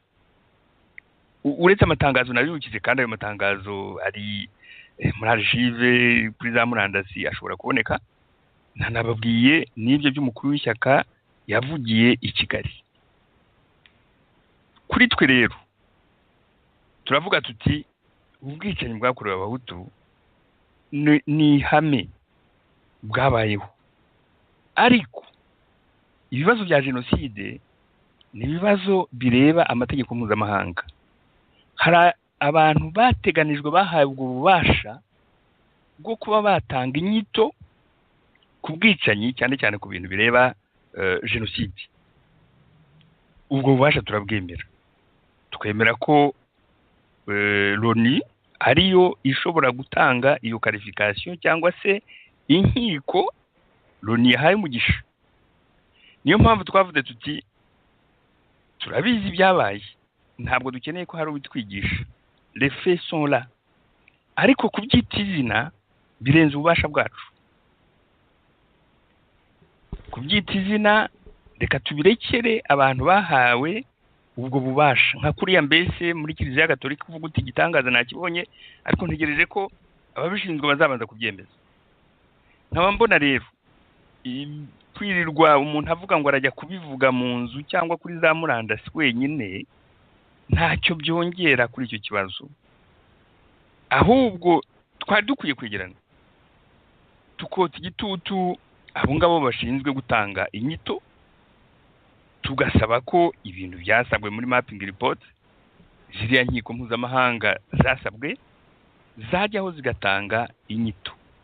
Naho ibyo kugira ngo dushake gusimbura iyo miryango ngo ni twebwe dutanga inyito, tuzabivuga ariko ntacyo bizahindura. Nitwotse igitutu twishyize hamwe iyo qualification itangwe, naho ibyo kuvuga ngo turishimisha twebwe turatanga iyo qualification bibe birangiye ntacyo bizahindura. Ariko se iyo Jonathan we ndakumva Joseph. yewe ijambo ni iryawe, ngira ngo urabyumvise. Nkawe inyito umuntu ufite n'ubwoba kandi se iyo niyo izabivuga itabyeretse wowe ubwawe utari wanabyeretse. ese uvuze ko bishwe na FDMI, ntugarukire gusa kuri Kagame ukavuga ko harimo na Kayumba Nyamwasa na Kabarebe n'abandi nka kurya twatanze liste. Ninde wagufunga? Aho bafite ikibazo ibyo byo ntibashobora kubivuga kubera ko Kayumba barafatanije ikibazo, ahubwo ni nacyo gituma bafite n'ubwoba bwo kubisobanura ngo nimureke tube tubyihoreye ngo ronizabi. None se FPR yo yaracece ijya kugira ngo jenoside yakorewe abatutsi yemerwe, byagenze bite? Yabanje akibaza uko byagenze. Nuko FPR yahagurutse irabiharanira, ijya muri loni irabisaba, ivuga ko ari jenoside bakwiye kubyemeza. Yarabivuze Theogene muri, ndetse iyo mvugo ye kuri BBC n'uriya munyamakuru .com bayigaruyeho, ahavuga ati natwe ubwacu ntibabishakaga, cyane cyane ko Leta Zunze Ubumwe za Amerika zitifuza ko byitwa jenoside kugira ngo bitayisaba bitayitegeka kuza gutabara. Bararwanye cyane ngo bititwa jenoside. Byasabye nyine ko abantu bo muri FPR barimo Theogene Rudasingwa bavuga bati iri bikorwa ni jenoside, bakabiharanira. Bityo tukaba tugira n'amahirwe kuba turi kumwe turiho tubiharanira muri Rwanda Truth Commission. Nongere mbaze rero Jonathan, bukeye na Musabyimana bavuze bati abahutu bishwe na Kayumba Nyamwasa, cyane cyane ko ari we muri za Kongo, ariko n'ahandi nuko baratsembatsemba bagiye kuri no mu gihugu ni DMI yakoraga operation. Yego, ibyo bivuze hari uwabafunga? Nibyo nakubwiye Joseph, bubakiye ku kinyoma, barabeshya, bari bagira ngo barabeshyana ariko bo baribeshya kuko ntabwo ikinyoma ushobora kucyubakiraho ngo utsinde ntabwo ushobora gutinya kuvuga ngo umuryango wawe watsembwe bawukura ubwoko bwabo indi miryango y'abavandimwe bawe n'inshuti yatsembwe babihura ubwoko bwabo uzi neza ko iryo tegeko ryemeza jenoside rishingiye kuri icyo kintu rifite n'ibindi bishingiyeho ariko icyo kiri mu bintu bishingiye cy'uko babatsembye batsemberwa ubwoko bwabo barakurikiranwa barabatsemba haba mu gihugu n'inyuma y'igihugu none se kuvuga ko ari jenoside we bimutera iyihe mbogamizi nanjye ndibaza ni uko abona ko atari yo ni ukuvuga se ngo reka duceceka twebwe byabayeho tegereze ko loni izaba ituvugiye tugomba kubivuga tukanayishyiraho puresha tukayereka ko ibyakorewe abahutu ari jenoside tukahaguruka tukabyemeza tukabiharanira tukarwanya iyo mwundura ntabwo bikuraho jenoside yakorewe abatutsi jenoside yakorewe abatutsi ku manywa y'ihangu yemerwa na loni iharaniwe n'abayikorewe iharaniwe na fpr uretse ko fpr yayikoresheje nabi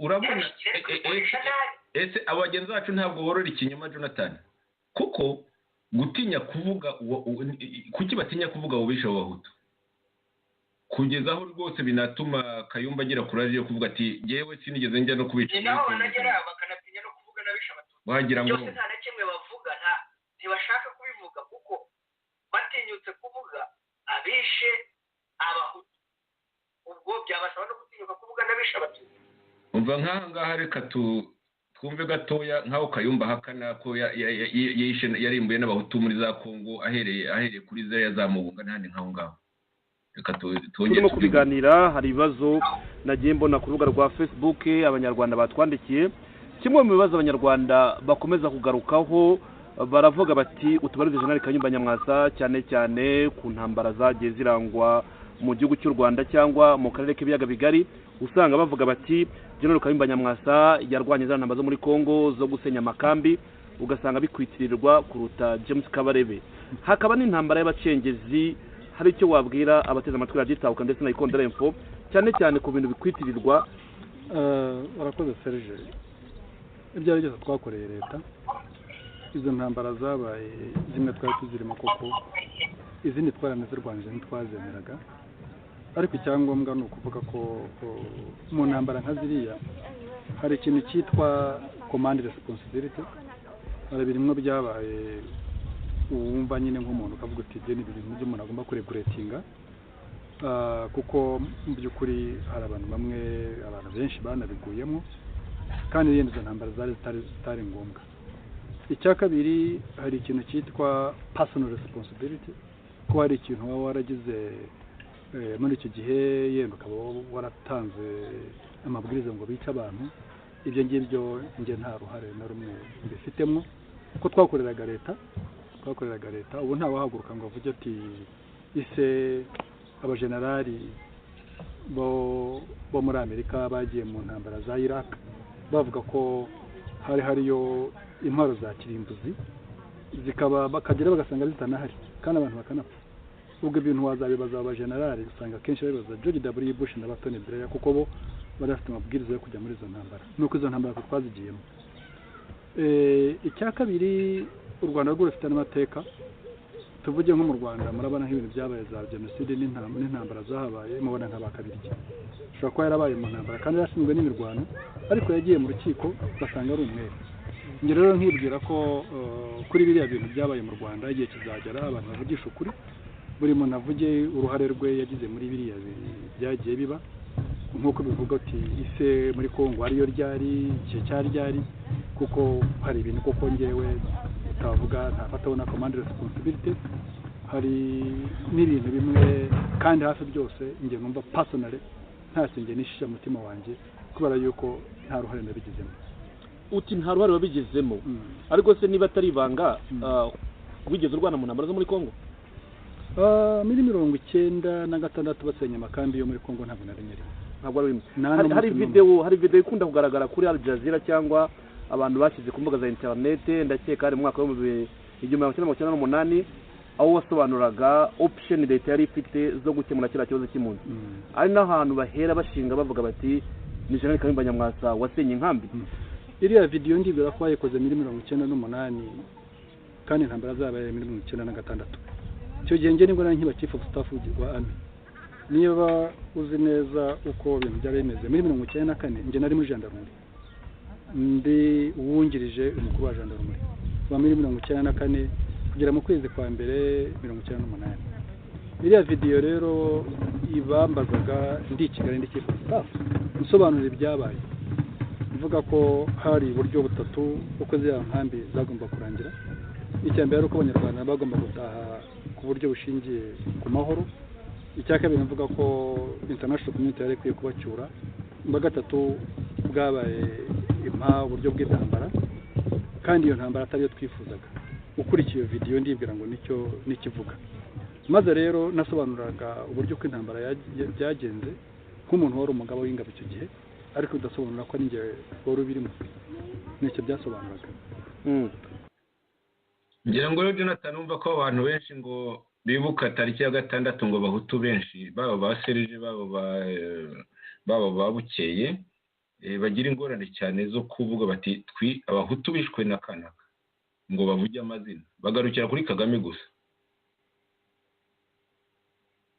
biteye ikibazo kuko urumva birababaje ariko abantu babona ko ikinyoma bigatuma na Kayumba abeshya ku manywa y'ihangu twerekanye ko abeshya kuko tubizi neza ko ari wari uyoboye imirwano muri Kongo ari washenye ziriya nkambi. yaranahuzaburika aho avuga ngo ubwicanyi ngo bwabazwa ngo leta ngo leta ngo yari iriho ngo ntabwo bwabazwa abajenerali babugizwemo uruhare. ntabwo bwabazwa kubera ko muri intambara z'abanyamerika ngo abajenerali ngo bazirwanye ngo ntabwo aribo babazwa ubwicanyi buba bwakozwe. ni ukuvuga ngo bo baragiye bakora ubwicanyi bavuga ngo buzabazwa leta.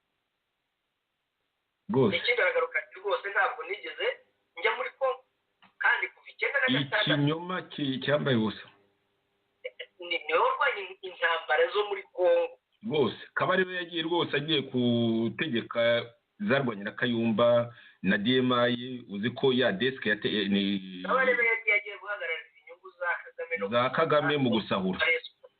ni nabyo byatumye banashwana kuko turi mu ntambara ya kabiri guhera 1998 niho Kayumba na Kagame batangiye kurebana y'ingwe muri kimwe bapfuye kuko ibyo mbifitiye rwose amakuru yizewe harimo gusahura ko Kagame yari kubiye none kubera ko Kayumba yamurushaga imbaraga atangira kumwibutsa ko ari gutegeka DMI ariko Kagame amurusha amayeri amwigizayo. Komeza Jonathan. ibindi reka two guta umurongo w'ikiganiro twariho w'ikiganiro yego wenda ngo twizirike kuri ibi ngibi. ibi ni ikikwereka ikinyoma bubaki. none se bagenzi bacu abo bamusabye Imana Gaspari bo na ba Joseph Bukeye bakomoka mu RDR nako iri mu gifaransa. abo bose kuki batavuga bati abahutu bishwe n'abangaba ariko bakanazimiza bakanarenga ubwoko bati abatutsi bishwe n'abangaba cyane cyane kuko ni ikintu cyangombwa cyane. ntabwo ayo mashyaka yabahagarariye ubwoko ariko nabyo umuntu yabyibaza harya hari abatutsi uzi muri FDU Jonathan. icyo kibazo nari bukikubaze ahubwo uranaze kukizana kuko ishyaka ribaho imyaka 50 niba abantu bafite ishyaka rimaze imyaka irenga 50 yego ikaba nta mututsi n'umubamo ese uwabara igihugu byagenda bite abatutsi batabasha kwegera muri iki gihe bumva ko uwabaha igihugu bagiye uwabaha igihugu kirimo abatutsi bo babashye niba ntawe babasha kurukirita ngo aze no mu ishyaka ryabo ntawe babasha kwegera bizagenda ni nayo ntambara n'umusaraba bafite wo kudasobanura neza uko ubu bwicanyi bwagiye bugenda. ntabwo bakwiye kuryoherwa n'uko twebwe dusobanura uko ibintu byagiye bigenda uko tubizi ngo bo bicecekeye. batugira ngo ukuri kose kujye hanze kuzafasha abanyarwanda kwiyunga babone igihugu noneho bubaka bose biyunga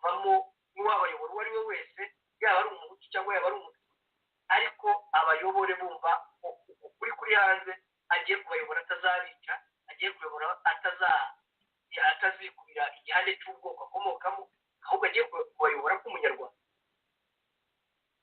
aha rero ni nabyo rwose Joseph ndagira ngo umbabarire iki kintu cya P5 tukigarukeho nako baravuga ngo ni P3. iyi P3 nayo ntabwo ubu muri aka kanya ni P3 zaba P5 kwibuka nibirangira. ubwirwa n'iki niba wenda se bazongera kuvuga wenda bishobora no ubu se wowe urumva nimba badahuriye mu kumvikana mu buryo bakwiye kunga abanyarwanda no kubahuza none se bazahurira mbaze nkubaze Jonathan. Yego uretse ko n'aba batatu ndagira ngo unkuri ari Rutabana ntabwo yemera ibyo bintu byo kwishyira hamwe abihagararaho rwose. urabizi ko twabigereyeho n'ikibazo tukiri hamwe muri RN. ari Jean Paul nawe aravuga ngo ntabwo ari umushinga wa RN ngo ni iby'abantu ku giti cyabo. aba ni abakadere bakomeye ba RN. ababo ubu iyo yabo batatu yo isigaye yabihagaze. bose ndagira ngo ibi bibazo Joseph abadukurikiye batwumva bazanabitubarize n'abo banyamashyaka niba badashobora kumvikana ubwicanyi bwakorewe abanyarwanda muri izi jenoside zo no mu bundi bwicanyi bukomeza kwibasira abantu n'uyu munsi wa none no kudasobanura neza uko amaleta yagiye abaho yica abantu batavugaga rumwe nko mu gihe cya Kayibanda. uburyo Kayibanda yishwe n'abari mu butegetsi Habyarimana akora kundi. uburyo n'uyu munsi wa none harimo n'abo numvise bavuga ahubwo ngo muri 73 nta batutsi bapfuye kandi bazi neza ko 73 abatutsi batsembwe abandi bagahunga. barishwe rwose abatutsi. umuntu era ku Ikabwayi abafrere b'abajeozefite barishwe, abanyeshuri barishwe, ndetse n'ahandi mu gihugu hari abantu bishwe rwose. ariko ngo muri 73 ngo habayeho gukubita ibibanda abatutsi bakava mu mashuri bakava no mu kazi. nabyo ni ibibazo kuko uzarebe muri za definition za genocide icyo kibazo cyo gufata nk'abantu nk'abo ngabo bize bose ukabavanaho bari ukabavana mu myanya yabo nabo ni ikibazo gikomeye cyane nacyo kibarwa mu byaha bikomeye muri biriya nyine bidefinisa genocide. iyo 73 nayo numvise tuzabigarukaho. numvise abantu nk'aba mugenzi wacu uriya Condo agerageza kubyoroshya ngo sinibuka neza ngo ariko ngo nta batutsi bishe muri 73 barishwe Ikabwayi by'umwihariko, ariko nabo bandi bameneshejwe bakubitwa bava hirya no hino. ni ikibazo gikomeye cyanatubyariye bino bibazo turimo. kiri mu byatuzaniye ingaruka zikomeye cyane zatumye iriya ntambara iba, zanatumye kutumvikana, kuryana kw'abanyarwanda, no kukwangara kw'abanyarwanda, no kuba abantu nka Kagame baraje nyine bakabohoza igihugu. kubohoza ndashaka kuvuga kugifata bubandi. ibyo byose biri mu byatumye bishoboka. komeza Jonathan. rwose nagira ngo iki kibazo gisobanuke neza.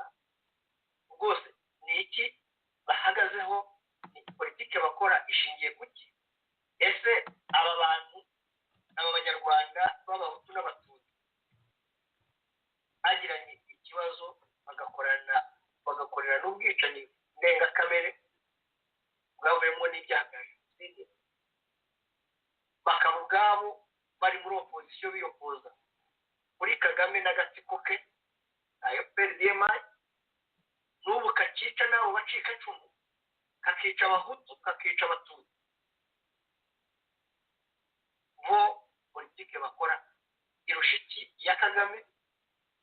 nimba bo ubwabo Kagame yimiriye abahutu bashyira hanze, ntibashobora kwibuka ababo, bashobora kubarira, ntibashobora no kubagira. Kagame abona abahutu mu gihugu nka second class, donc bari mu cyiciro kitari icy'abanyarwanda basanzwe. none no muri opozisiyo niko bigiye kumera.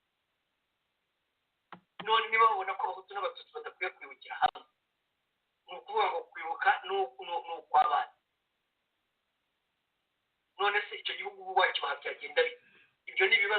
nibaza nanjye kandi nabo ndimo mbabaza bazambabarire bazansubiza.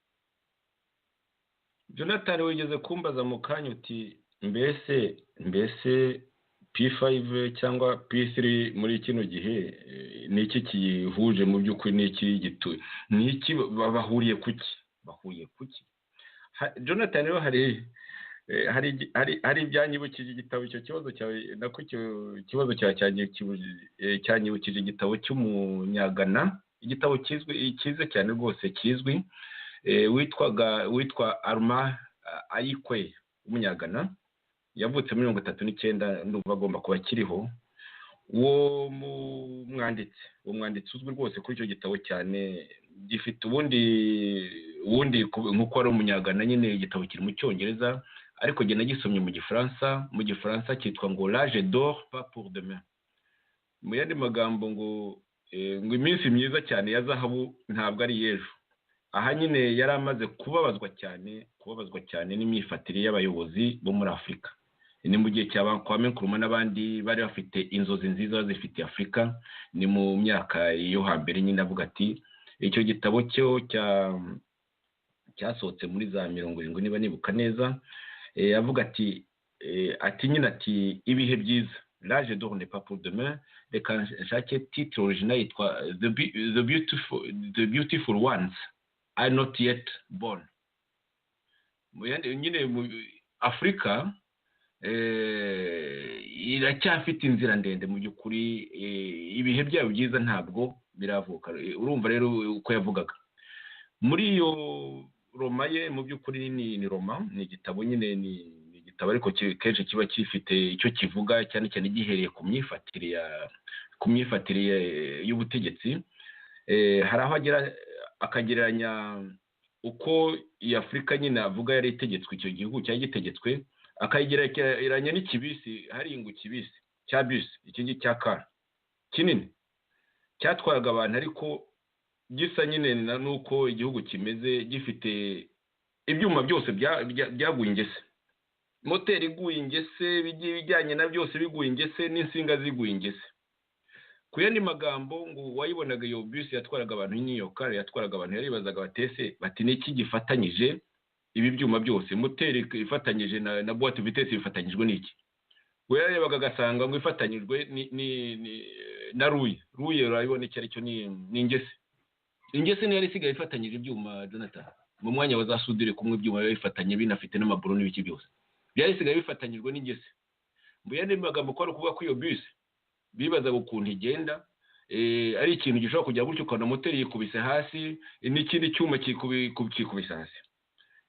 Ibi rero mbaze uti P5 isigaye ishingiye kuki? Nibuka icyo kibisi cy'uwo Arma Ayikwe nyine, n'icyo gitabo cye L'âge d'or n'est pas pour demain. Si ukuba ko mbifuriza ibibi, ariko ndabifuriza gushyira hagati impembero, bagatangira bakavugisha ukuri.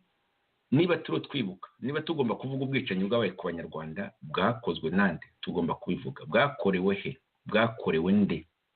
Tugomba kugira ubutwari. Niba uvuga kuri umulideri w'ejo, ugomba kugira ubwo butwari bwo kuvuga ibintu uko biri, utareba hirya no hino ngo ntibazongera kuntumira mu bukwe, ntibazongera kuntumira mu kurya brochette. Ibibazo biri aho ngaho, Jonathan. Kubeshyana. Twumvise mu kanya Kayumba ariho abeshya hariya, ariko arabeshya n'abandi babeshya. Jonathan, ijambo ryawe.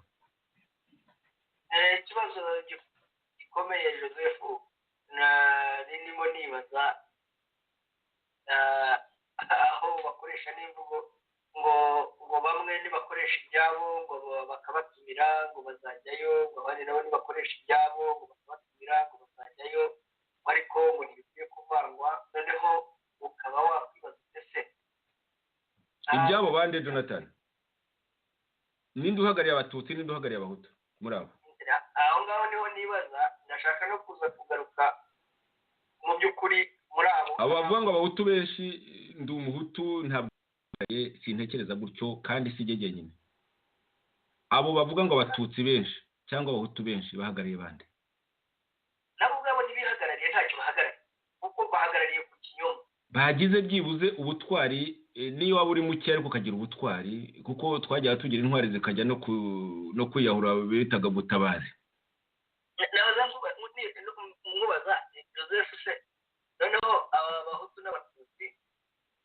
noneho abatwa nabo bazagira umunsi wabo, bazagira ukwibuka kwabo.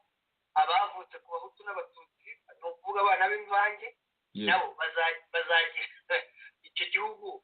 Urumva ese aba bayobozi batari ubwabo bumvikana uburyo bakwiye gushyira hamwe, bahagaze kuki, bashyize hamwe? buri munsi wose uzaba umunsi wo kwibuka iyo ukurikije iyo mvugo yabo. Jonathan, reka nzashyireho ya Rutabana gatoya kuko iby'amasozerano byo nzabigaruka wenda, ariko ni bimwe banabivugiraga mu kiganiro kimwe sinabashe ariko ndebe niba mfite imvuga Rutabana bumve Jonathan, aho bavuga nyine ko buri wese agomba kwibuka ibyo, abatutsi ukwabo, abahutu ukwabo. Gusa rero abo bahutu abo kandi ni muri ba bandi batatu basigaye.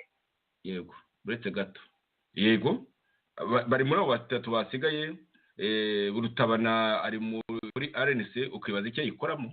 Reka nkubitse nkwereke tuko bari bagize iyo privile, bari bagize ubwo buryo bwo gutangira gushakisha uko bakwibuka. Ntabwo babitangiriwe na leta, nibo ubwabo. Nayibuka n'andi masosiyasiyo menshi nka asosiyasiyo yo mu Bugesera ndayibuka, nka za Solidarite Kibuye icyo gihe zari zikiri nyinshi ariko zibumbiye hamwe muri ibuka yaje kuba deturne na leta. Abahutu rero ubu icyo navuga, ntabwo babonye iyo occasion bo yo kwibuka izo crime de guerre zagiye zibagirirwaho. Nta ku giti cyanjye ntashobora kwita jenoside, ariko nk'uko politike ya RNC yagiye bivuga ko tuzategereza igihe mapping report izabiklasa niba ari jenoside cyangwa ari crime de guerre tukuru, icyo gihe tukazabikurikiza. bo bazi kwiga uko babiklasa. Aho rero igihe bazajya uburenganzira nabo bazagira za association zigenga nazo zigene igihe cyo kwibuka. Ntabwo urubyumva niba ngombwa zitubira intumwa ya leta hari ikibazo igihe cyabo cyo kwibuka, cyangwa hari ibyo ku rwego rw'igihugu, hari n'ibyo ku rwego rw'uturere duto abantu bahura muri intimite yabo. Ibi byitwa ingengabitekerezo kuko bavuze yuko abahutu nabo bapfa. Reba iwawe Jonathan, ugomba kuba ibyo rero mbona twebwe nta kibazo kugira ngo ubyumve mu kunga abantu dukwiriye gukuramo kwibuka, dukwiriye guha uburenganzira abantu ku giti cyabo bwo kwibuka, kandi tukagira ikintu cya compassion, tugafatana mu mugongo. Niba abahutu bantumiye ndi umututsi mu gihe cyabo cyo kwibuka, nkajyayo nkanabumva. Niba mbatumiye mu gihe cy'abatutsi cyo kwibuka, bakaza bakananyumva. Twarangiza twebwe tugakora politiki, tugashyiraho ubwo politiki zihamye zo gushyiraho amategeko abuza yuko ibyo bintu bizongera, kuko twebwe nicyo dushinzwe si ukwibuka, ahubwo icyo dushinzwe ni ukureka abantu bakibuka. Twebwe tugashyiraho ingamba zihamye zo kugira ngo ubwicanyi nk'ubwo bwe kuzongera kubaho. Rero yewe naho mpagaze muri nka Rutabana, ibisigaye ntekereza ko natwe muri RNC nta politiki irafatwa nyayo tugomba gukurikiza mu byo kwibuka, kandi uko tuzakomeza kubidisitaho ntekereza ko tuzabona umwanzuro umwanzuro unogeye bose. Urakoze Jean Paul. Urakoze cyane bwana Yego nagiraga mbabarire Jean Paul gitoya cyane. Oya ugifite ijambo sava. Nuko iby'inzibutso dufite umuco iyo ugonganye n'amategeko ntabwo aba afite priorite. Gufata amagufa y'ababyeyi bacu bakayashyira mu nzibutso ni contre nature, ni ibintu biteye ubwoba, kuko ubundi umuntu wese n'umubyeyi na kera nyogokuru ajya gupfa yabanje kuraga. mu byo umuntu araga avuga n'uko azashyingurwa. Buri mubyeyi aba ashaka uko azashyingurwa. Abacu twagize imana turabatoragura, nubwo bamwe twabatoraguye bari mu bice byinshi, ariko icyo bakifuje ni uko twabafashe tukabaherekeza bagakomeza urugendo, kuko nicyo cyatumaga umugwagasi atatekerwaga i Rwanda. Nuko umugwagasi nyine nta umuzimu waba ari danger kuko ntabwo aba yarakomeje urugendo. Aho rero tureke n'ibyo ngibyo bya kinyarwanda no mu bya gikristo, ingero zose dufite abapfuye barashyinguwe. Najyanye n'abajene b'abajuifu mu Rwanda, babashoke cyane kubona amagufa yanamye, barambaza bati uyu ni wo muco wanyu? Kuko rero yadvashe abahagera muzasanga nta magufa aba mu nzibutso, habaho imyenda bambaraga, hakabamo amajwi bavuze, amazina yabo akandikwa ku mabuye aho atazasibangana, ntawe ushyira amagufa y'umubyeyi w'umuntu. Ejo bundi perezida wa repubulika nawe yabaye imfubyi burundu ubwo umubyeyi we yitabaga Imana. Ntekereza ko yabonye ukuntu bisuraje kumuherekeza. Natwe twagakunze guherekeza abacu, twagakunze kurangiza ikiriyo, si ukukirangiza kuko tuzahora twibuka, ariko uwo muhango ukaba natwe tugashyingura abacu bagakomeza urugendo, amazina yacu n'amafoto yabo akaba ariyo twexposa nk'abantu bazize jenoside y'abatutsi cyangwa bazize ubwicanyi bundi, ariko amagufa yabo tukayashyingura. Bakoze. Jonathan uranyumva? Ndakumva neza Joseph, ndakumva neza rwose, nabikurikiye noneho. Okay, ntekereza ko ikibazo cyari iwawe kuko hano hano nabonaga byose bitunganye. Reka mbigucemo ku mayange, uretse ko yagiye asubiramo mu by'ukuri ukaba ugomba kuba wumvise icyo yavuze. Ibiheruka byo wabyumvise, twese tunabyumvikanaho, nawe wagiye widevelopa byo kwandika amagufa y'abacu, ni ibintu nyine wagiye unavuga cyane, si ibyo tubutinde kuko uko abivuga niko natwe tubibona tubyumvikanaho, ko nta n'umuco nyarwanda bihuye nawo, kandi ko n'imico y'abandi harimo y'abo bayahudi nayo ari ibintu birishoka. Ikintu gusa yavuze ati ngo nta kwibukira hamwe ngo kuri muri RNC, ngo RNC ntigeze ifata icyemezo ngo cyo kwibukira hamwe ngo ku buryo bwa nyabwo. Ibyo ni ibintu ahimba kuva yazanwa ku komiseri na Kayumba Nyamwasa Jonathan Nyirango. Ibyo bintu rwose ubundi RNC nk'abayobozi bayo bakuru na komite nyobozi yayo yari igizwe cyane cyane n'abamambure fondateur, ni ibintu twashyizeho, ahubwo wavuga ko twahabwaga ubuyobozi bukuru nabwo bwashyiragaho delegation, niko byagenze, ijya guhagararira uburyo bwo kwibuka. Jean Paul arabeshya, n'uwo mugenzi wacu rwose Rutabana barabeshya. Niba bashaka kubihindura bashobora kubihindura, ariko si ko ibyo bintu byari biri. Baba bafite ikibazo urumva kuba bafite ikibazo cyo ntabwo byari ibintu lokale na gato. Abahutu badakwiye kwibukana n'abatutsi. Urumva umuntu aravuga ngo niba mutumira bazagira, nawe nabatumira azagira. Bo abatutsi ni ukuba ba Rutabana bazajya borganiza ibintu, barebe n'umuhutu buyumvamo bamutumire, n'abahutu bibuko nguko gusa. Rero kiba cya kibazo cyanjye, Rutabana azabahagarariye abahe batutsi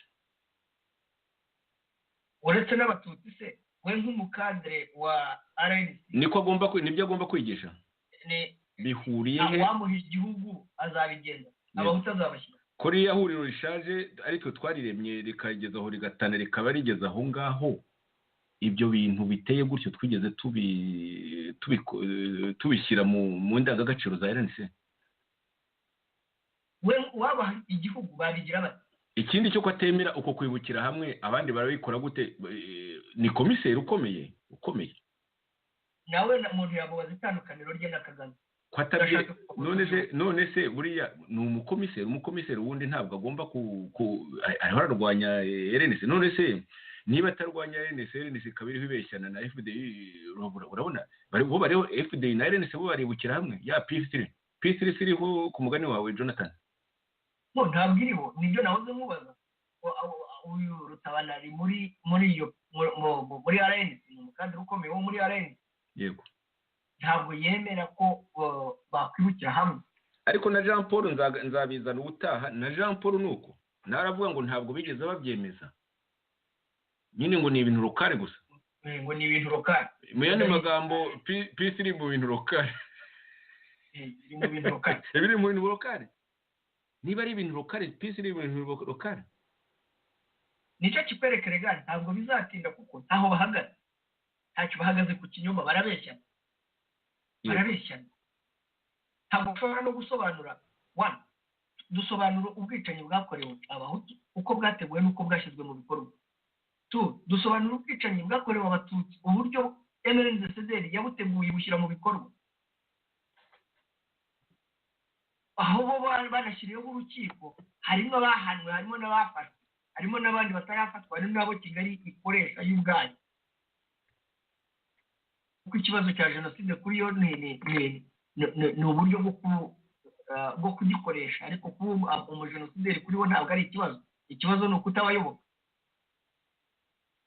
ibyo rero twe turabivuga tukanabishyira mu bikorwa tukabyatura ariko bo bashingiye kuki bashobora kugaragaza uko ibyo byaha byakozwe n'abandi byakozwe biteguwe bite noneho n'abakadire bo barahuzagurika baravuga ntabwo dushobora kwibukira hamwe ni ukuvuga ngo hagati y'abahutu n'abatutsi haracyarimo urwango ruremereye ruzatuma badashobora no kwiyunga ngo bagere mu buryo bwo kubaka igihugu kibereye abanyarwanda bose nicyo tubabwira cy'udutsiko tw'abanyapolitike bangiza igihugu ari nabo bashora rubanda muri ubwo bwicanyi ndetse niba badahuriye kuri iki kintu cy'ibyabaye ku banyarwanda bakaba badashobora kukivugaho rumwe bubakiye kuki Jonathan turiho turagana ku musozo mbere yo kugusaba gusoza wibutsa ko twebwe twibukiye hamwe kandi ko byabaye ibintu byiza cyane ndetse tuzabigeza ku bakunzi ba Rwanda Truth Commission ntegereje gatoya amadisikuru yavuzwe kugira ngo mbashe kuyashyiraho nagira ngo mbere yo kugira ngo nyine uvuge mu ncamake rwose uko ibintu byagenze ejo bundi tariki ya 8 ku wa gatandatu mu kwibukira hamwe kwakozwe na Rwanda Truth Commission tuzanagarukaho turi kumwe n'abagenzi bacu bo muri MN Nkubiri nanongeye gusuhuza no gushimira nagira ngo mbere yabyo nyine dusuzume neza niba twibajije ibyo kiya kinyamakuru umunyamakuru.com kivuga kuki abanyarwanda aha ni quotation ni citation kuki abanyarwanda bakomeje kubusanya mu mateka bahuriyeho u Rwanda ruzategereza igisekuru cy'ubutaha kugira ngo abana barwo bavuge amateka amwe ku gihugu cyabo kuki bidashoboka uyu munsi ni kuki isura y'ikibazo nyirizina ijya ku karubanda by'umwihariko mu gihugu cy'Ububiligi Jonathan mu nteruro nk'ebyiri gerageza usubize uyu munyamakuru nkuko twamushubije uko dushoboye hari ibibazo bikomeye ku kuri ku byabaye ariko hari n'ibisubizo uhereye kuri Rwanda Truth Commission Jonathan ijambo ni ryawe ugasoza noneho tukasezera urakoze bwana Joseph ibisubizo nta birenze ibyo namuhaye muri iki kiganiro ibisubizo ni uko haracyari ikinyoma mu bagiye baba muri buriya butegetsi ari ubutegetsi bwa MRND bwaje kuvukamo sederi hari ubutegetsi bwa FPR DMI bwaje gukora jenoside y'abahutu n'ubwo butegetsi bwa MRND sederi bwaje gukora jenoside y'abatutsi bukoresheje rubanda FPR nayo ikoresha abasirikare bayo bamwe muri bo baragenda barimbura abahutu twagiye tubisobanura ikibazo rero mu buhunzi abo bantu barimo babaye muri ayo mateka kandi akenshi usanga bibumbiye muri ayo mashyaka ari nacyo gituma bahuzagurika bakifuza gufatanya mu bikorwa bimwe na bimwe cyane cyane ko haba harimo bamwe bikorera iyo misaraba y'ibyaha bakoze byo kwica abantu bakumva ko icyo bakwiye gukora ari ugukuraho Kagame ubundi bakajya muri ubwo butegetsi nibyo twavuze ngo ikibahuza ni iki nimba batumvikana ku mateka yabaye iwacu, ikibahuza ni iki? niba badashobora kwibukira hamwe ibyaha ubwabo bagizemo uruhare, bibuke abo bantu babaha uburenganzira bungana, babahe icyubahiro kingana, kuko bose bapfuye mu buryo bw'agashinyaguro kandi bapfuye batiyishe. ikindi ntabwo ushobora kuvuga ngo ubu bwoko nibwo bukomeye kurusha ubundi. abakoreye jenoside abatutsi bakwiye kubihanirwa, ubutabera bugahabwa akazi kabo, bugashakisha ibimenyetso, bugahana babigizemo uruhare. abakoze jenoside y'abatutsi cyangwa se y'abahutu bagahabwa ubutabera bakabihanirwa. icyo rero mu by'ukuri igisubizo namuha igihari ni uko Rwanda Truth Commission igiyeho kugira ngo igaragaze uko kuri kose, kandi ufite ukuri ku byabaye ku banyarwanda byose uwo ari we wese ko ari muri Rwanda Truth Commission yaza agatanga ibyo bimenyetso, kandi bikazadufasha kuzakora reconciliation ishingiye ku byatubayeho, noneho hakazabaho gusasa inzobe no kubabarirana, ariko bitabujije amategeko gukora akazi kayo. ikindi ni uko twebwe nka Rwanda Truth Commission tutazigera duhishira na rimwe ibyo tuzi, ibyabaye ku banyarwanda baba ari abatutsi cyangwa abahutu, tuzabisobanura. ikindi ko tutazigera n'ubwo byamera bite gutezuka gushyira igitutu kuri Loni n'abashinzwe kwemeza jenoside yakorewe abahutu nk'uko twabisobanuye, kuko twe twemeza ko ibyakorewe abahutu ari jenoside. ibyo rero tuzabiharanira kandi dusabe ababishinzwe kugira ngo mu rukiko rujyeho, noneho izemezwe. ariko ikibazo kiri aha ngaha ni iki: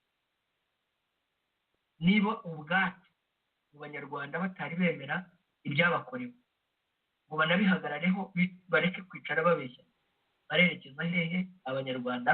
barerekeza hehe igihugu? bararwanira iki?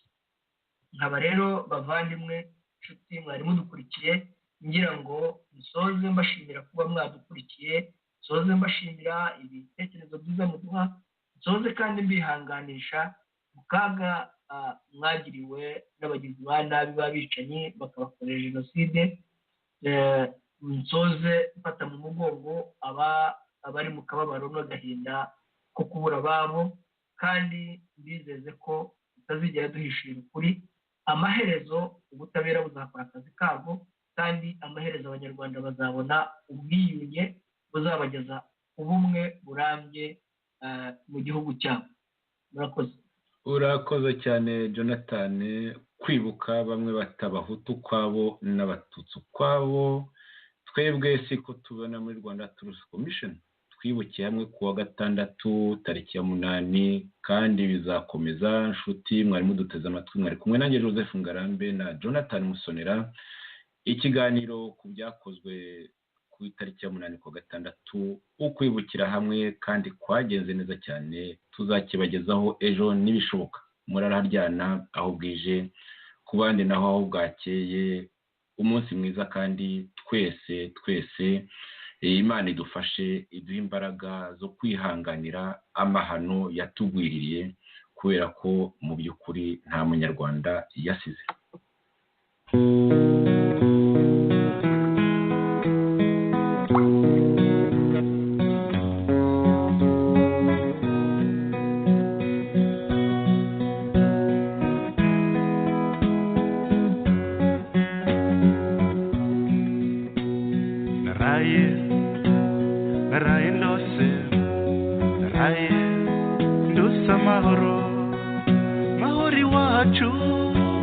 mahoro meza, zuba ry'amahoro watumurikiye. ndakwibuka gihugu cyanjye, ndakwibuka gahugu keza, ndakwibuka cyane Rwanda rwiza, Rwanda rw'imisozi igihumbi, Rwanda rw'imisozi nyaburanga Rwanda rwiza rw'akanyarwanda Rwanda rwiza Rwanda rukarire nguhogore Rwanda rwiza rw'akanyarwanda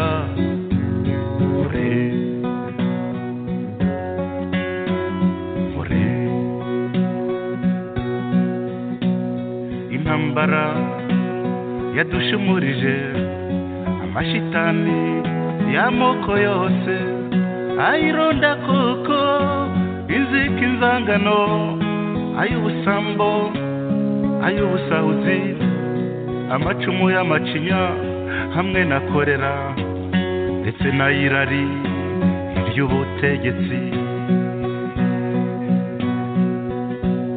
kuva mu kwakira 90 gahugu kanjye gahugu keza ucura imiboro ucura umwijima Rwanda uhinduka sibaniro ry'ibisazi muri burende haguye benshi no ku mirenge hirya no hino n'akahe gasozi n'iyihe mpinga hatumvikaniye urwamo rw'imbunda zuba ry'amahoro wowe uzarasa ryahari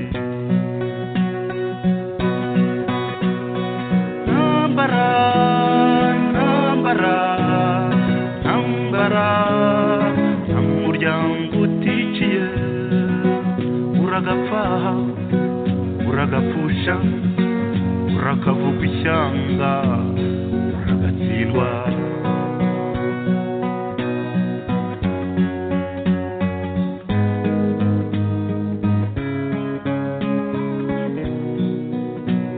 narinuye Kigali nziza nahunze Kigali y'umuriro ngenda ibokoboko nanarora inyuma nta buruhukiro nigeze mbona muri burende n'akarubanda y'amaswa muntu narayizinutswe kwica kwiba kugambanirana nyamara nzanye umuganda wo gusana amahoro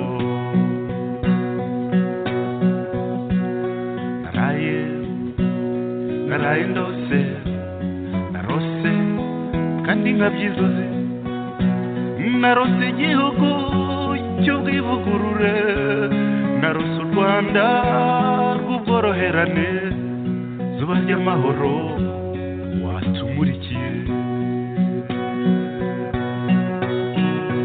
Rwanda rwiza Rwanda nukarire nguhogore Rwanda rwiza rw'akanyarwanda more